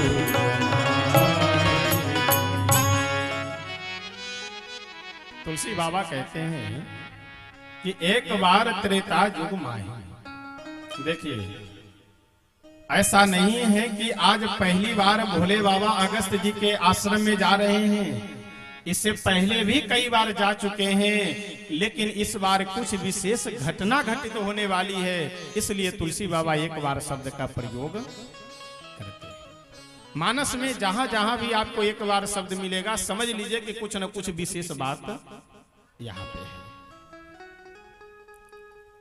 भगवान भोले शंकर अकेले नहीं गए हैं, साथ में जगत जननी जगदम्बा मां सती जी भी हैं। कितना सुंदर संकेत है कि कभी भी कथा सुनने जाएं, कभी भी किसी तीर्थ यात्रा में जाएं, तो सब परिवार जाना चाहिए, और कोई हो ना हो। देखिए, यहाँ एक बड़ा सुंदर संकेत है कि कहीं भी चाहे घूमने जाओ या तीर्थ यात्रा में जाओ या किसी भी जगह पे आप जाइए, तो और कोई हो ना हो, पत्नी को अवश्य साथ में रखना चाहिए। घर में अगर शांति चाहते हैं तो अकेले अकेले घूम करके आ जाइए, तो जितना घूमने के बाद मन शांत होगा, घर पे आने के बाद उतना ही मन अशांत हो जाएगा। इसलिए घर में शांति रखने के लिए आवश्यक है कि पत्नी जी को भी साथ में लेकर के जाइए।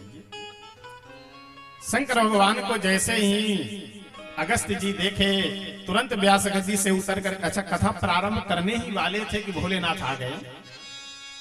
व्यास गद्दी से उतर करके चरणों में लेटकर साष्टांग प्रणाम किए, बोले कि प्रभु क्या आदेश है, कैसे दर्शन दिए। शंकर भगवान बोले कि अगस्त, हम कथा सुनने के लिए आए हैं, श्री राम कथा सुनाओ हमें। अगस्त जी तो आज धन्य हो गए, जहां साक्षात भोले बाबा जैसे श्रोता, क्या जीवन में आनंद कहा जाए।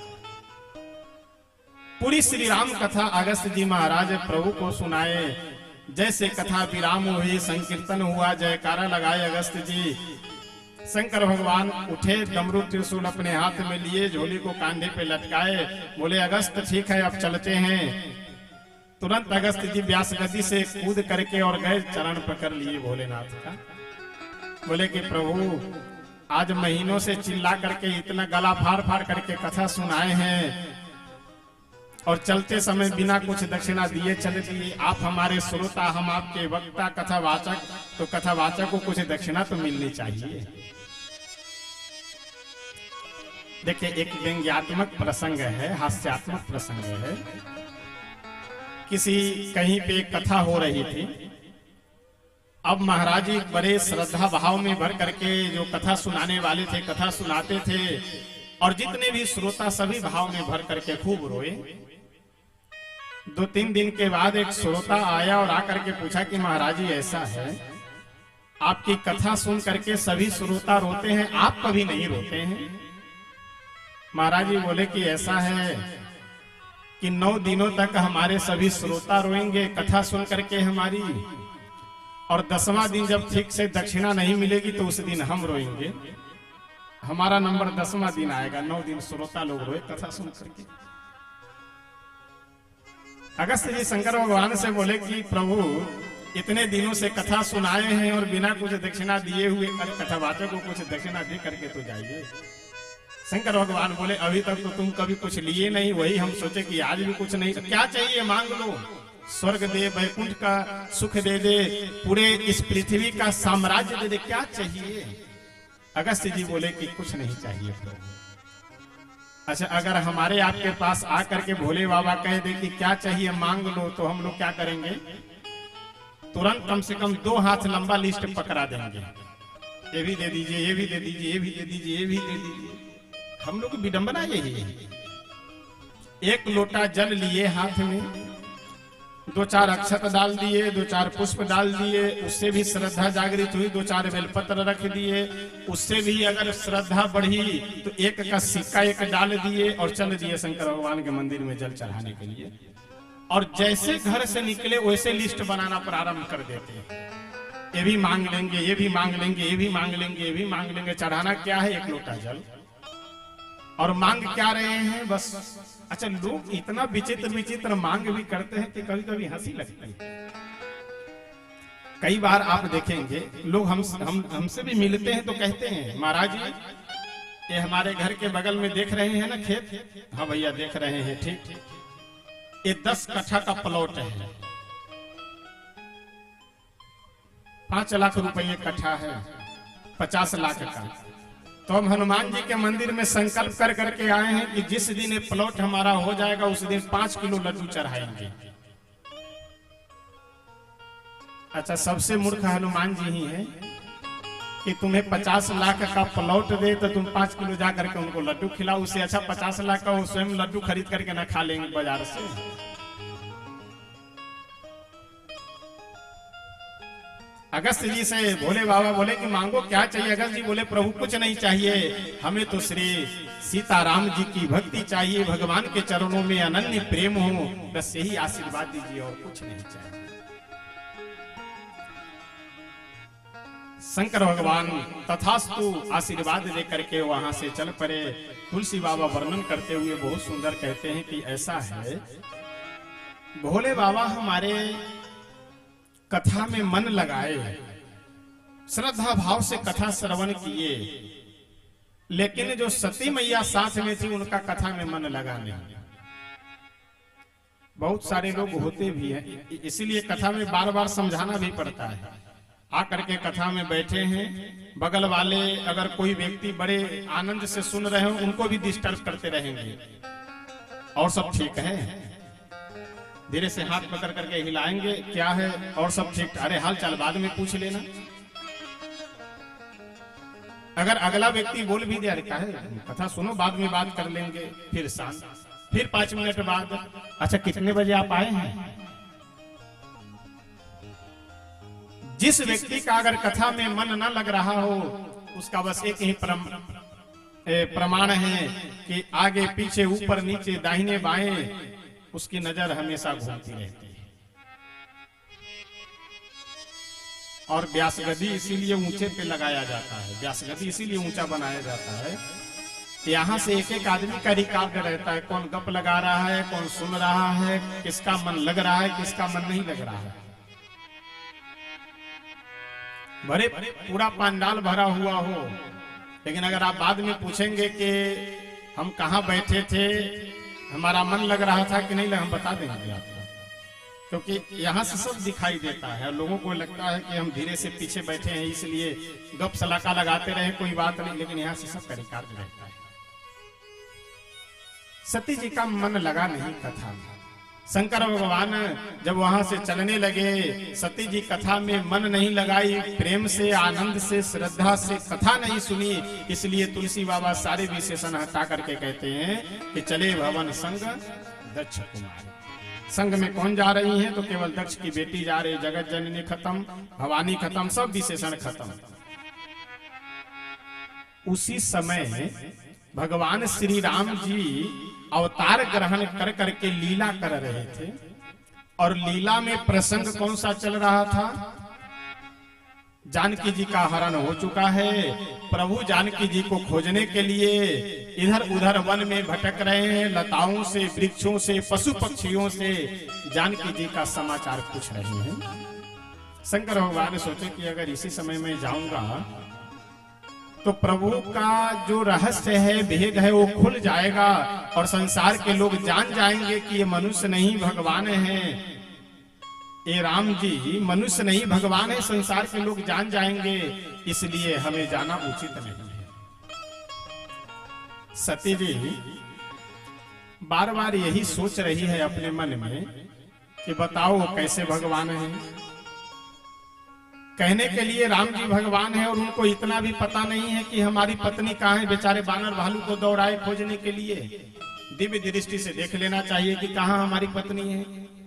और अगर वो भगवान नहीं है, सामान्य मनुष्य है, राजकुमार है, तो हमारे महादेव, हमारे स्वामी उनकी कथा क्यों सुन, यही मन में चल रहा है। यानी राम जी को भगवान नहीं मान रही है, मनुष्य मान रही है केवल। शंकर भगवान मन ही मन श्री राम जी के पास गए और श्री राघवेंद्र सरकार से पूछे कि प्रभु ऐसा है, हम आपका दर्शन करना चाहते हैं, लेकिन मन में एक संदेह है कि मैं दर्शन करने आऊं तो कहीं आपका रहस्य, आपका भेद खुल गया, संसार के लोग ये जान गए कि ये मनुष्य नहीं भगवान है, तो फिर आपको लीला करने में नहीं बनेगा, इसीलिए हम सोच रहे हैं आवे कि ना आवे। प्रभु बोले, भोले बाबा आप यह चिंता मत करिए कि संसार के लोग मुझे जान जाएंगे कि मैं भगवान हूं। अरे संसार की तो बात छोड़िए, आप अपनी धर्म पत्नी सती जी को ये समझा दीजिए कि मैं भगवान हूं तो मैं मान लूंगा। और हुआ यही, समझा करके भोलेनाथ अंत में खुद समझ लिए कि अब चुप रहने में ही भलाई है, लेकिन सती जी ये समझ नहीं पाई। सती जी मानी नहीं कि ये राम जी मनुष्य नहीं भगवान है। शंकर भगवान गए, प्रणाम किए, प्रणाम कर करके वहां से जब आगे बढ़े, सती जी का और संदेह है कि जिनकी कथा अभी सुन करके आ रहे थे उनकी लीला देख भी लिए, हमारे स्वामी लेट करके प्रणाम कर रहे हैं और यहाँ ये अपनी पत्नी को खोजने के लिए दर दर भटक रहे हैं, रो रहे हैं, बिलख रहे, कैसे भगवान है। शंकर भगवान बहुत समझाए, मुनि धीर जोगी सिद्ध संतत विमल मन जहि ध्यावहि, कहिने निगम पुराण आगम जा सुकीरति गावहि, सोई राम व्यापक ब्रह्म भुवन निकाय पति माया धनी, अवतरे अपने भगत हित निज तंत्र नित रघुकुल मणि। लेकिन तुलसी बाबा अंत में कहते हैं, शंकर भगवान जब बहुत समझा करके देख लिए और कोई प्रभाव नहीं हुआ, तो हम सब के लिए बड़ा सुंदर एक संदेश है और उपदेश भी। होई सोई जो राम रचिया था, होई सोई जो राम रचिया था, होई सोई जो राम रचिया था, होई सोई जो राम रचिया, ऊपर तर्क बढ़ावे साखा, ऊपर तर्क बढ़ावे साखा, होए ही सोए जो राम रचिया, होए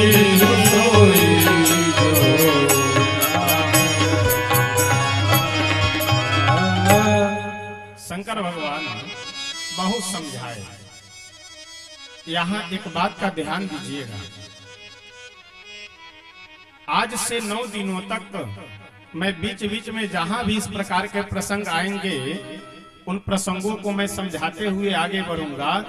भगवान की कथा केवल पुण्य प्राप्ति के लिए नहीं, अपितु अपने व्यवहारिक जीवन में परिवर्तन के लिए भी हम लोगों को सुननी चाहिए। शंकर भगवान की बात यहाँ उनकी पत्नी नहीं मान रही है। आप श्री रामचरितमानस में प्रसंग पढ़ेंगे, अगर शंकर भगवान चाहे होते तो ब्रह्मा जी को बुला करके ले आते कि चल करके मेरी पत्नी को समझाइए, मेरी बात नहीं मान रही है। इंद्र जी को बुला लाते, अन्य किसी देवता को बुला, छोड़िए साक्षात भगवान वैकुंठाधिपति को बुला लाते कि चल करके मेरी पत्नी को जरा समझाइए, मेरी बात नहीं मान रही है। किसी को नहीं बुलाते। एक देहाती कहावत है कि घर फूटे गंवार लूटे। आप पति पत्नी में, भाई भाई में झगड़ा करते हैं, आपको लगता है कि हम अपने अधिकार के लिए लड़ रहे हैं और हम बहुत अच्छे हैं, बहुत अच्छे नहीं। जैसे आप भाई भाई में, पति पत्नी में विवाद शुरू करते हैं, आपके सारे पड़ोसी लोग अपने अपने दरवाजे पे खड़े हो जाएंगे और घर में चर्चा करने लगते हैं, कार्यक्रम शुरू होने जा रहा है, चलो। या तो कोई गेट पे खड़ा होगा, नहीं तो घर के अंदर जंगला बंद करके धीरे से थोड़ा सा खोल करके देख रहा होगा कि कितना बढ़िया कार्यक्रम हो रहा है। आपको लग रहा है कि हम एक दूसरे को नीचा दिखा रहे हैं, हम अपने अधिकार के लिए। पूरे पड़ोसी लोग आपका व्यंग कर रहे हैं, उपहास कर रहा है। आप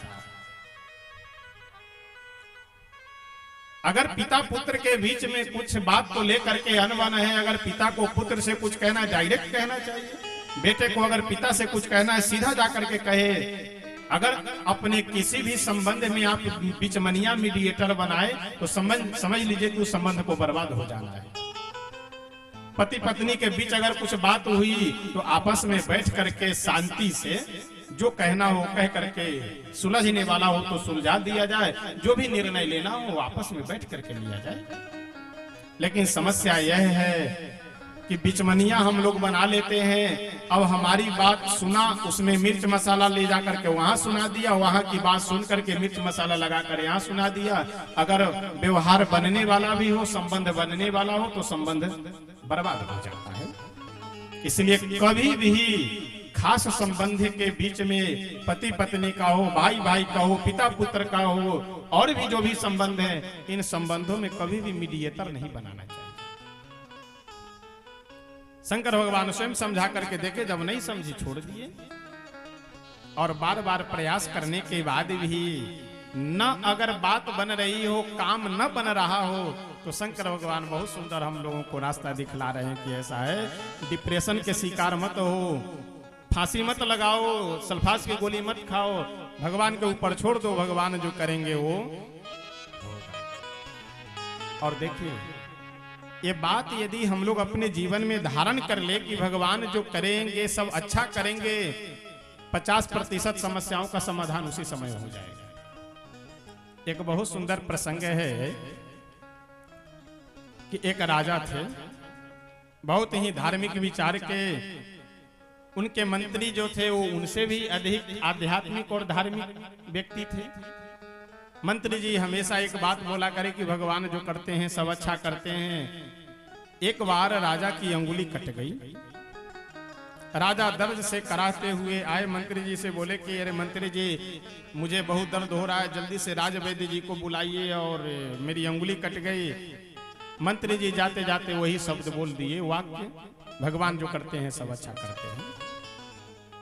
अब ये सुन करके राजा नाराज, बताओ मेरी अंगुली कट गई और इनको व्यंग लग रहा है, उपहास कर रहे हैं मेरा। सैनिकों को बुला करके राजा क्रोध में भर करके बोले कि इस मूर्ख मंत्री को ले जाकर के कारागार में बंद कर दो। मंत्री जी जाते जाते यह बोलते गए कि भगवान जो करते हैं सब अच्छा करते हैं। धीरे धीरे समय बीतता गया। राजा के अंगुली का घाव था, वो घाव सही हो गया। अपने स्वभाव बस राजा धनुष बाण लिए चल पड़े जंगल में शिकार करने के लिए। जिस जगह पे शिकार करने गए उस क्षेत्र के जो जंगली लोग, आदिवासी लोग थे, उन आदिवासियों का जो मुखिया था, सरदार था, वो मुखिया अपनी कुल देवी को एक मनुष्य की बलि मान रखा था कि मेरा अगर यह अमुक काम सिद्ध हो जाएगा, मेरी इच्छा पूरी हो जाएगी, तो एक मनुष्य की बलि मैं आपको चढ़ाऊंगा। संजोग से उसकी इच्छा पूरी हो गई। अपने सैनिकों को भेजा कि जाकर के किसी बढ़िया सुंदर आदमी को पकड़ लाओ, और कोई तो मिले नहीं, राजा साहब मिल गए। वो सभी आदिवासी सैनिक वनवासी लोग राजा को बंदी बना करके ले गए। रात भर इनको रखा गया। सुबह में स्नान आदि करवा करके देवी जी के मंदिर में ले जाकर सामने खड़ा किया गया बलि चढ़ाने के लिए। अंदर से पुजारी जी निकले, बोले कि ऐसा है, पहले पूरे अंग को चेक कर लो, कहीं कुछ कटा पिटा नहीं होना चाहिए, क्योंकि खंडित बलि हमारी देवी स्वीकार नहीं करती है। अच्छा, जांच क्या करना है, चेक क्या करना है? सामने दिख गया एक अंगुली कटी हुई है। पुजारी जी डांट करके बोले कि मूर्ख कहीं का, तुम्हें पता नहीं है कि खंडित बलि हमारी देवी स्वीकार नहीं करती है, जाओ छोड़ दो इसे, दूसरा कोई मनुष्य पकड़ लाओ। अब राजा का जो धड़कन बढ़ा हुआ था वो शांत हुआ, लौट करके भागे दौड़े रास्ते भर पश्चाताप करते हुए कि मंत्री जी जो उस दिन कह रहे थे कि भगवान जो करते हैं सब अच्छा करते, बिल्कुल सत्य कह रहे थे। महल में गए, सिंहासन पे बैठे और सैनिकों को बुला करके बोले कि जल्दी से मंत्री जी को निकाल लाओ कारागार से। मंत्री जी आए, राजा सामने हाथ जोड़ करके खड़े हो गए, बोले कि मंत्री जी क्षमा कीजिएगा, मैं बहुत बड़ी गलती कर दिया आपके साथ है। उस दिन आप जो कह रहे थे कि भगवान जो करते हैं सब अच्छा करते, बिल्कुल सत्य कह रहे थे। अगर उस दिन मेरी अंगुली नहीं कटी होती तो आज मेरा गर्दन अवश्य कट गया होता। लेकिन एक बात अभी भी समझ में नहीं आ रही है, मेरी अंगुली कट गई, उसमें तो आप कह रहे थे कि भगवान जो करते हैं सब अच्छा करते हैं, क्योंकि उस दिन मेरी अंगुली नहीं कटी होती तो आज गर्दन कट जाती। लेकिन एक बात अभी भी समझ में नहीं आ रही है कि आप महीनों से जेल में बंद हैं, कारागार में बंद है, इसमें क्या भगवान की कृपा है? क्योंकि कारागार में जाते समय भी आप ये कहते जा रहे थे कि भगवान जो करते हैं सब अच्छा करते हैं। मंत्री जी बोले कि राजा साहब, आप जब भी शिकार करने जाते थे तो साथ में हम भी हमेशा जाते थे। राजा बोले कि हाँ वो तो जाते थे। मंत्री जी बोले कि अगर हमें आप जेल में बंद नहीं किए होते तो कल शिकार खेलने आपके साथ मैं भी जाता। राजा बोले बिल्कुल जाते आप भी। मंत्री जी बोले तो महाराज आपकी तो अंगुली कटी थी इसलिए आप बच जाते, बलि किसे चढ़ना पड़ता? मुझे ही बलि चढ़ना पड़ता। तो आपकी अंगुली कटी थी इसलिए भगवान की कृपा है कि आप बच गए और मुझे आप कारागार में बंद कर दिए, इसमें भी भगवान की कृपा है कि मैं भी बच गया। इसलिए शंकर भगवान कहते हैं हम लोगों को कि होई सोई जो राम रच राखा, ओ करे तर्क बढ़ावे साखा। शंकर भगवान हमारे बहुत सुंदर अपने मन में निर्णय लिए कि भगवान जो करते हैं सब अच्छा करते हैं, जो करेंगे अब वही होगा, बहुत ज्यादा परेशान होने की आवश्यकता नहीं है। और स्वयं भगवान के ऊपर विश्वास कर करके सती जी को बोले कि देवी तुम जाओ परीक्षा ले लो। सती जी बोली आप भी चलिए। भोले बाबा बोले हम नहीं जाएंगे, मुझे तो विश्वास है, मुझे तो श्रद्धा है, मैं जान रहा हूं कि वो भगवान है, फिर मैं क्यों जाऊंगा परीक्षा लेने? तुम्हें विश्वास नहीं है, तुम जाकर के परीक्षा लो। शंकर भगवान एक बट वृक्ष के नीचे बैठ गए और मन से भगवान का नाम स्मरण करने लगे। सती जी गई और जाकर के परीक्षा ले रही है। आइए एक भजन एक दो पंक्ति बोल करके हम सब आगे बढ़ेंगे।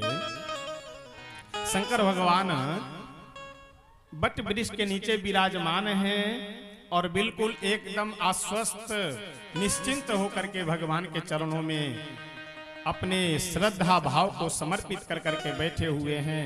इस भजन के माध्यम से हम सब भी भगवान से प्रार्थना करते हैं, निवेदन करते हैं।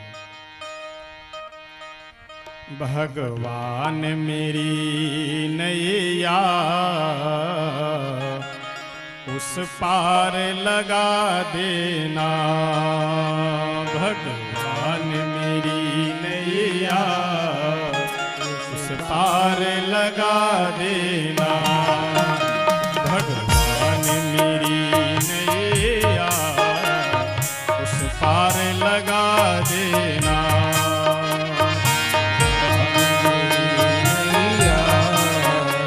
उस पार लगा देना, भगवान मेरी नैया उस पार लगा देना, भगवान मेरी नैया उस पार लगा देना। अब तक तो निभाया है, अब तक तो निभाया,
अगली पंक्ति में बहुत सुंदर प्रार्थना कर रहे हैं। इस भजन के माध्यम से, इस भजन की एक एक पंक्ति हम लोगों को ध्यान से सुन करके और एक एक पंक्ति के माध्यम से भगवान से प्रार्थना करनी चाहिए।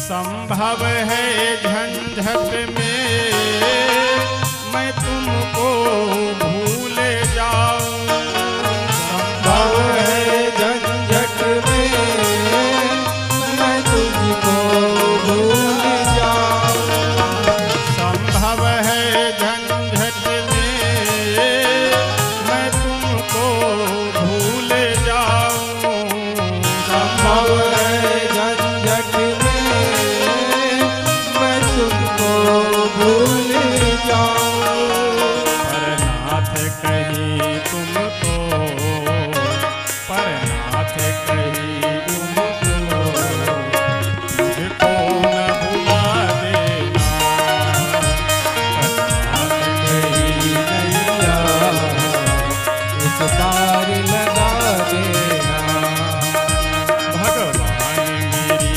नैया उस पार लगा देना, भगवान तेरी नैया इस पार लगा देना।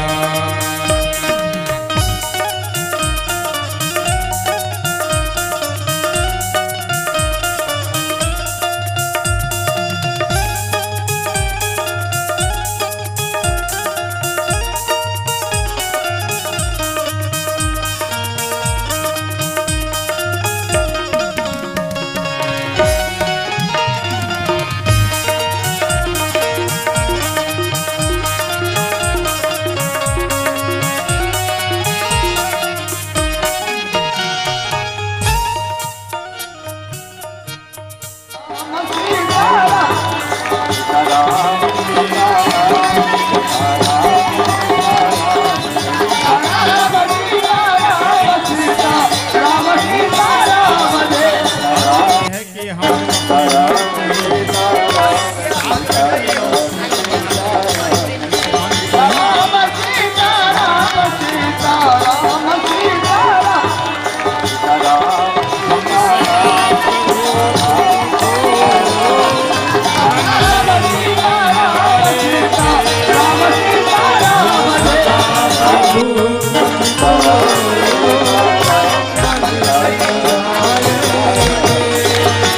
हम सदा प्रभु तुमको मन में ही निहारेंगे, हम सदा प्रभु तुझको मन में ही निहारेंगे, तुम दिव्य ज्योति बनकर, तुम दिव्य ज्योति बनकर मन में ही रहा करना, तुम दिव्य ज्योति बनकर मन में ही रहा करना, भगवान मेरी नैया उस पार लगा देना,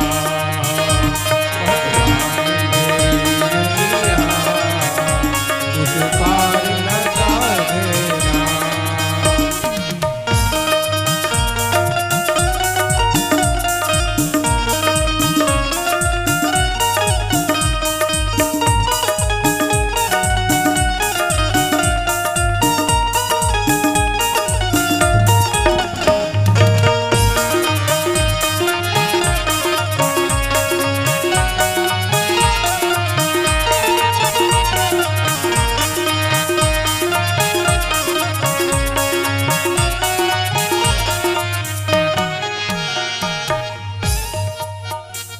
भजन की अंतिम पंक्ति में समझाते हुए संत कहते हैं कि हम लोगों को भगवान से कोई न कोई संबंध जोड़ना चाहिए, और कोई संबंध अगर न समझ में आए तो सेवक स्वामी का सबसे बढ़िया संबंध कि हे प्रभु आप हमारे स्वामी हैं और हम आपके सेवक हैं।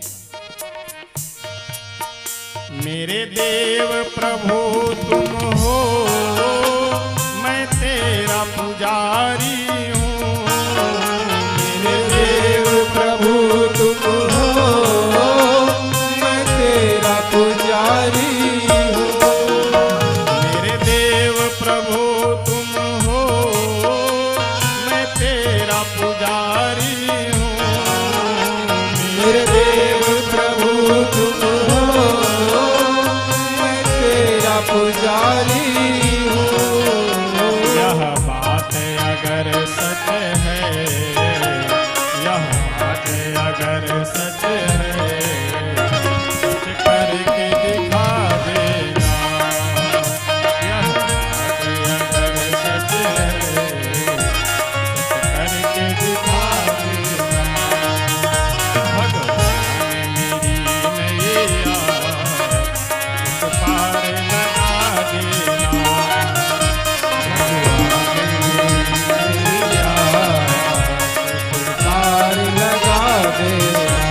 मेरे देव प्रभु तुम हो, मैं तेरा पुजारी हूं, यह बात अगर सच है सच करके दिखा।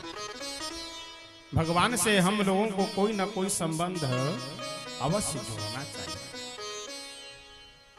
हम लोगों को भगवान से संबंध जोड़ने में विलंब है, भगवान स्वीकार करने में विलंब नहीं करते हैं। इस सीतामढ़ी के ही इस मिथिला धाम के पावन भूमि पे तो एक से एक दिव्य संत महापुरुष अवतरित हुए हैं, लेकिन इसी मिथिला की भूमि पे एक मोदलता जी, जो भी भक्ति पठ से आध्यात्मिक व्यवस्था से जुड़े हुए होंगे, आप सबको पता होगा श्री मोदलता जी श्री जानकी जी को बहन के रूप में मानते थे और अपने को श्री जानकी जी के सखी के रूप में और श्री राघवेंद्र सरकार से जीजा वाला यानी पाहुन वाला संबंध है, भगवान भी उसे स्वीकार कर लिए। बक्सर के परम पूज्य साकेतवासी श्री श्री 1008 श्री नारायण दास जी महाराज उर्फ भक्त माली जी, जिनको पूरे भारतवर्ष में जितने भी संत महात्मा सदगृहस्थ जन सभी मामा जी के नाम से पुकारते थे। क्यों? क्योंकि जानकी जी को अपनी बहन मानते थे, वो हमारी बहन है और हृदय में यह भाव विराजमान भी हो गया था। इसलिए सभी संसार के लोगों के जानकी जी क्या है? माँ है, और माँ के भाई को मामा कहा जाता। इसलिए सभी संत महात्मा जितने भी सदगृहस्थ जन सभी उनको मामा जी महाराज जी को कहते थे। तो हम लोगों को केवल विलंब है, संबंध है स्थापित करने में, बाकी भगवान उसे स्वीकार करने में विलंब नहीं करते। सती मैया जा करके भगवान की परीक्षा ले रही है। सती जी बार बार विचार करने के बाद सोची कि इस समय भगवान किस लिए परेशान है? अपनी पत्नी के लिए। तो लाओ इनकी पत्नी का ही वेश बना करके इनके पास पहुंच जाते हैं, क्योंकि जैसे अपनी पत्नी को यह देखेंगे वैसे दौड़ करके आएंगे पकड़ने के लिए। फिर मैं समझ जाऊंगी कि ये ओरिजिनल भगवान नहीं, ये नकली भगवान है, साधारण मनुष्य है। सती जी गई, जानकी जी का वेश बना करके आगे आगे चलने लगी। यानी जिस रास्ते से भगवान आ रहे हैं, भगवान के आगे आगे चलने लगे। ध्यान दीजिएगा, जानकी जी कभी आगे नहीं चलती हैं भगवान से, सदैव जानकी जी पीछे चलती हैं, पीछे पीछे। लेकिन जैसे आगे आगे सती जी चलने लगी, भगवान समझ गए कि ये असली जानकी जी नहीं है, तो देखने से ही नकली जानकी जी लग रही है।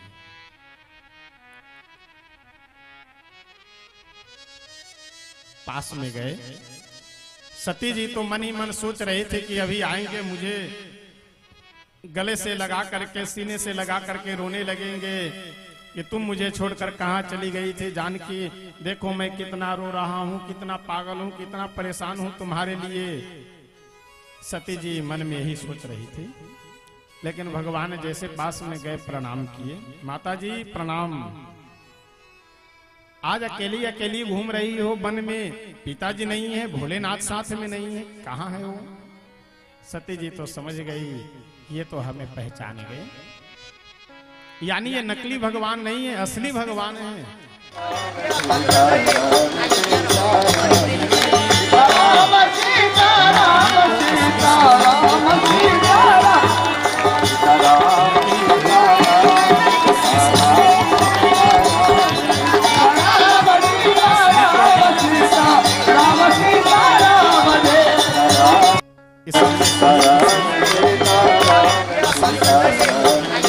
समझने का प्रयास करना चाहिए। सती जी जैसे वहां से चले, भगवान अपना दिव्य श्री राम दरबार की झांकी का दर्शन करवाते हैं। भोलेनाथ जहां बैठ करके भगवान का नाम जप कर रहे थे, वहां सती जी पहुंची और जाकर के प्रणाम की। भोले बाबा बोले कि आओ आओ आओ सती, और सब कुशल मंगल है। सती जी हाथ जोड़ करके बोली कि स्वामी ऐसा है कि आज आप कुशल मंगल पूछ रहे हैं, क्यों? शंकर भगवान बोले कि जो आदमी भगवान की परीक्षा लेने जाए उसके कुशलता में संदेह रहता है, इसीलिए हम कुशल मंगल पूछ रहे हैं। कैसे परीक्षा ली, क्या क्या करामात की, वहां जाकर के कुछ बताओ। सती जी बोली कि कुछ नहीं, बिल्कुल जैसे आप प्रणाम किए थे वैसे मैं भी प्रणाम कर करके चली आई। कछु न परीक्षा लीन्हि गोसाई, किन्ह प्रणाम तुम्हारी कछु न परीक्षा लीने गोसाई, कुछ भी परीक्षा मैं नहीं ली, जैसे आप प्रणाम किए थे वैसे मैं भी प्रणाम कर करके चली आई। शंकर भगवान बोले ऐसा हो नहीं सकता है, हमारे समझाने के बाद भी अगर तुम्हारा संदेह दूर नहीं हुआ तो बाद में केवल वहां जाने मात्र से संदेह दूर हो जाए, कैसे संभव है? जैसे ध्यान लगा करके भोलेनाथ देखे, सती जी जो की थे सब समझ गए। अब शंकर भगवान के सामने धर्म संकट यह उपस्थित हो गया कि सती जी को पत्नी माने कि मां माने, क्योंकि जानकी जी को मां के समान मानते हैं और जानकी जी का सती जी वेश बना ली है, इसलिए मां के समान हो गई। और दूसरे पक्ष में पत्नी भी है, तो पत्नी माने या मां माने, अंत में श्रेष्ठ संबंध स्वीकार कर करके और कनिष्ठ संबंध को अस्वीकार कर देते हैं, यानी मां का स्वरूप स्वीकार कर लिए, पत्नी का स्वरूप त्याग कर देते हैं। शंकर भगवान अपने मन में प्रतिज्ञा करते हैं, संकल्प करते हैं। तुलसी बाबा बहुत सुंदर लिखते हुए कह रहे हैं, यही तन सते भेंट मोहि माही, यही तन सते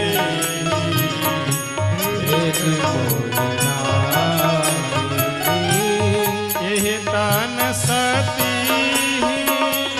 भेंट मोहि माही, यही तन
सती जी को अनेक इतिहास पुराणों की कथा सुनाते हुए चल रहे हैं। कथा क्या? भगवान विश्वनाथ तुलसी बाबा कहते हैं कि विश्वनाथ पहुंचे कैलासा, कैलाश पर्वत पे भगवान भोले शंकर जा रहे हैं। अब उनको जाने दीजिए, अपनी वाणी को हम यही श्री हनुमान जी महाराज के चरणों में विराम करते हैं। कल पुनः सायंकाल की बेला में यहाँ उपस्थित होकर के आगे की हम सब कथा श्रवण करेंगे। आइए अपने मन वाणी को पवित्र करते हुए पहले स्तुति और संकीर्तन करते हैं, तत्पश्चात हम सब आरती करेंगे और आरती के बाद आप सभी भगवान की सुंदर लीलाओं का अवलोकन करेंगे, लीला का दर्शन लाभ प्राप्त करेंगे। आइए प्रेम से स्तुति और संकीर्तन करते हैं। शरण में आए हैं हम तुम्हारी, दया करो हे दयालु भगवन। शरण में आए हैं तुम्हारी, दया करो हे दयालु भगवान। शरण में आए हम तुम्हारी, दया करो हे दयालु भगवान। शरण में आए हैं हम तुम्हारी, दया करो हे दयालु भगवान। सुधारो बिगड़ी दशा हमारी, दया करो हे दयालु भगवन। सुधारो बिगड़ी दशा हमारी, दया करो हे दयालु भगवान। शरण में आए हम तुम्हारी, दया करो हे दयालु भगवन। शरण में आए हैं हम तुम्हारी, दया करो हे दयालु भगवान। भले जो हैं हम तो हैं तुम्हारे, बुरे जो हैं हम तो हैं तुम्हारे। भले जो है हम तो है तुम्हारे, बुरे जो है तुम्हारे। तुम्हारे होकर हम पुकारी, दया करो हे दयालु भगवन। तुम्हारे होकर दया करो हे दयालु भगवान। शरण में आए हम तुम्हारी, दया करो हे दयालु भगवन। शरण में आए हैं हम तुम्हारी, दया करो हे दयालु भगवान। सुधारो बिगड़ी दशा हमारी, दया करो हे दयालु भगवन। सुधारो बिगड़ी राम राम सीता राम राम राम। हरे राम राम राम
सभी लोगों से निवेदन, कृपया आगे आ जाएं और भगवान की आरती हो रही है, सभी लोग खड़े हो जाएं।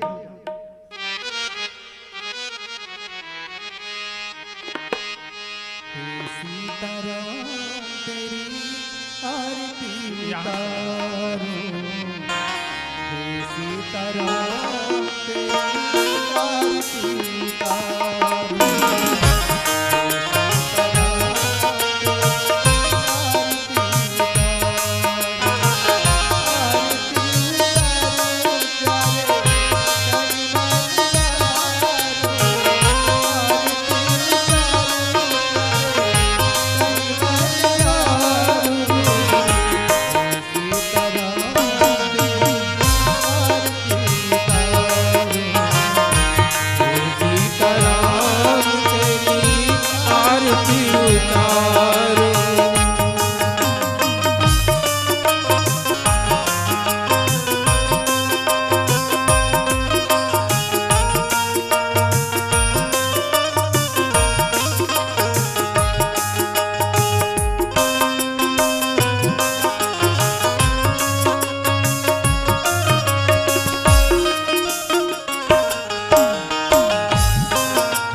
वसन्तं हृदयरविन्दे अहं भवानी सहितं नमामि तुमे विधाता चन्द्रतमेव तमेव बन्धु च सततमेव तमेव विद्या दृढं तमेव तमेव सर्वं तमेव देव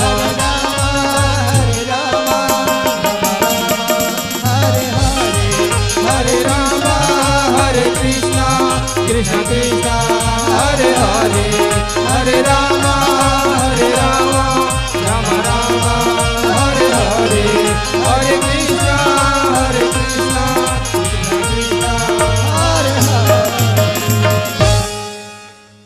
श्री सीताराम भगवान के जय श्री अयोध्या धाम के जय श्री सरयू मैया के जय श्री मिथिला धाम के श्री कमला विमला के श्री हनुमान जी महाराज के श्री शंकर भगवान के श्री विष्णु महायज्ञ के श्री सद्गुरुदेव भगवान के जय जय सीताराम हर हर महादेव। सर्वे भवन्तु सुखिनः सर्वे सन्तु निरामयाः सर्वे भद्राणि पश्यन्तु मा कश्चित् दुःखभाग् भवेत्। हरिः ओम् शान्तिः शान्तिः सुशान्तिः भवतु। हरिओम। जय श्री राम। थोड़ा इसका आवाज बढ़ा दीजिए भैया, कोडलेस का आवाज बढ़ा दीजिए। सभी लोग एक बार जोर से बोलिएगा, जयकार बोलेंगे। बोलिए राघवेंद्र सरकार की, श्री अयोध्या धाम की।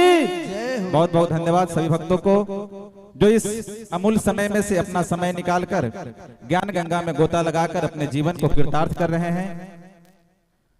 जो भी श्रद्धालु भक्त इस यज्ञ में तन मन धन से सहयोग दे रहे हैं, आप सभी लोग बड़े ही सौभाग्यशाली हैं।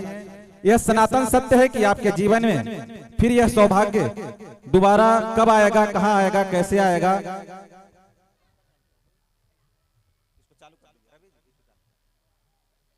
कैसे आएगा, इसे कोई नहीं जानता। इसलिए जो यह सौभाग्य हम सभी को मिला है, इसको व्यर्थ न जाने दे। बस आप सभी लोग जो भी श्रद्धालु भक्त इस कथा पंडाल में बैठकर कथा सुने हैं, आप सभी लोग केवल एक दूसरे को प्रेरित करें और एक दूसरे को बताएं कि ऐसा बहुत ही सुंदर संगीतमय श्री राम कथा का आयोजन आपके इस प्रांगण में हो रहा है, यज्ञ क्षेत्र में हो रहा है। आप सभी लोग अधिक से अधिक संख्या में इस यज्ञ में तन मन धन से सहयोग दें और कथा श्रवण कर अपने जीवन को कृतार्थ करें। और निवेदन करेंगे कि इस यज्ञ का संपूर्ण कार्यक्रम सोशल मीडिया के यूट्यूब प्लेटफॉर्म पे लाइव टेलीकास्ट किया जा रहा है। आप सभी लोग यूट्यूब पे सर्च करेंगे कंप्यूटर, टैबलेट, मोबाइल आदि में पुष्प टीवी, जिसका मीनिंग है PUSP जिनको भी लिखने में देखने में दिक्कत हो, आप हमारे ऑपरेटर महोदय से संपर्क करके उसको आप सभी लोग देख सकते हैं। उस चैनल को सब्सक्राइब कर बेल आइकन बटन दबा लीजिए ताकि जो भी आगे कथा भजन सत्संग उस पर अपलोड हो आप तक आसानी से पहुंच सके। इन्हीं शब्दों के साथ सभी लोग आइए रासलीला में प्रवेश करते हैं, चलते हैं अपने व्यास जी के साथ। जय श्री राम। हेलो हेलो, जय श्री राधे राधे, जय श्री राधे राधे, जय श्री राधे, जय श्री श्यामा श्याम, श्री वृंदावन धाम। जोरदारी से जयकारा लगाएंगे। जो आए नर नारी सबको राधे श्याम हमारी, सबको सीता राम हमारी। बोले बाकी बिहारी लाल की, बोले रास बिहारी भगवान की। हाँ, जितने भी भक्तजन रासलीला पांडाल के अंदर खड़े हुए हैं भैया स्थान ग्रहण कर लें। माता बहन खड़ी हुई हैं वो बैठ जाएं, लीला प्रारंभ होने वाली है। और सभी भक्तजनों को निवेदन किया जाता है, आज की तारीख में देखोगे बहुत सुंदर बहुत शानदार प्रोग्राम, हास रस, वीर रस, करुणा रस। जिस प्रोग्राम का नाम कृष्ण अवतार एवं कृष्ण जन्म, कृष्ण अवतार एवं कृष्ण जन्म। देवकी बसदेवी की शादी राजा कंस का घोर अत्याचार, नारद जी का ज्ञान बताना, पृथ्वी की पुकार और दीवान जी का हंसी मजाक से भरपूर आपकी सेवा में आज का प्रोग्राम दिखाया जाएगा। और ऐसे कहते हैं ये जिंदगी जब तक रहेगी तो फुर्सत ना होगी काम से, कुछ समय ऐसा निकालिए प्रेम करो घनश्याम से। ऐसे कहते हैं श्री राम अवध निवासु यहाँ संत मत तीर्थ वासु। जिस जगह पर रामलीला होती हो वहाँ स्वयं अयोध्या धाम बन जाता है। जिस जगह पर कृष्ण रास लीला होती हो स्वयं गौलोक धाम बन जाता है। इसीलिए तो कहते हैं और तीर्थ बार बार तो गंगा सागर एक बार, क्योंकि जितना आनंद हमारे मथुरा वृंदावन के अंदर आता है बाकी ऐसा आनंद और कहीं नहीं आ सकता है, क्योंकि वही आनंद आज आपके गांव के अंदर आ पहुंचा है। स्वयं बांके बिहारी भगवान अपने लीलाओं का दर्शन कराने के लिए, क्योंकि आज बहुत सुंदर बड़ा रंगारंग कार्यक्रम रासलीला का प्रोग्राम देखेंगे और रासलीला की शोभा को बढ़ाएंगे। अधिक से अधिक संख्या में पधार कर रासलीला की शोभा को बढ़ाएं और अपने जीवन को महान बनाएं। ऐसे कहते हैं नाम रूप लीला धाम। इसमें आपको हर एक चीज का आनंद प्राप्त हो रहा है। इसमें रासलीला का भी दर्शन हो रहा है, प्रभु के चरित्र का दर्शन भी हो रहा है, क्योंकि यहाँ दोनों ही शक्ति भिड़ी हुई हैं। क्योंकि 12 कला से मर्यादा पुरुषोत्तम राजा रामचंद्र जी भी हैं और 16 कला से भगवान श्री कृष्ण भी हैं। क्योंकि आज बड़ी धूमधाम के साथ प्रोग्राम देखेंगे, दीवान जी का हंसी मजाक से भरपूर, देखना नहीं भूलिए। बहुत सुंदर बहुत शानदार प्रोग्राम। चल कर आइए, भाग कर आइए, दौड़ लगाते हुए आइए। आप भी आइए, अपने यार दोस्तों को भी साथ लेकर आइए, अपने नन्हे मुन्ने छोटे छोटे बच्चों को भी साथ लेकर आइए, अपने पूरे परिवार समेत आइए। बोली बांके बिहारी लाल की, बोले यज्ञ भगवान की, बोले संत समाज की, बोले ब्राह्मण समाज की। हाँ भैया, यदि हमारी आवाज सुन रहे हो, कमेटी के जो कार्यकर्ता हैं, वॉलेंटियर 2 व्यक्ति हमारे मंच पर आए, भैया इस गद्दी को हटवाएं। यदि हमारी आवाज सुन रहे हो भैया, शीघ्रता के साथ में आए, विलंब नहीं करें, क्यों रासलीला में भी विलंब होता है। आइए भैया।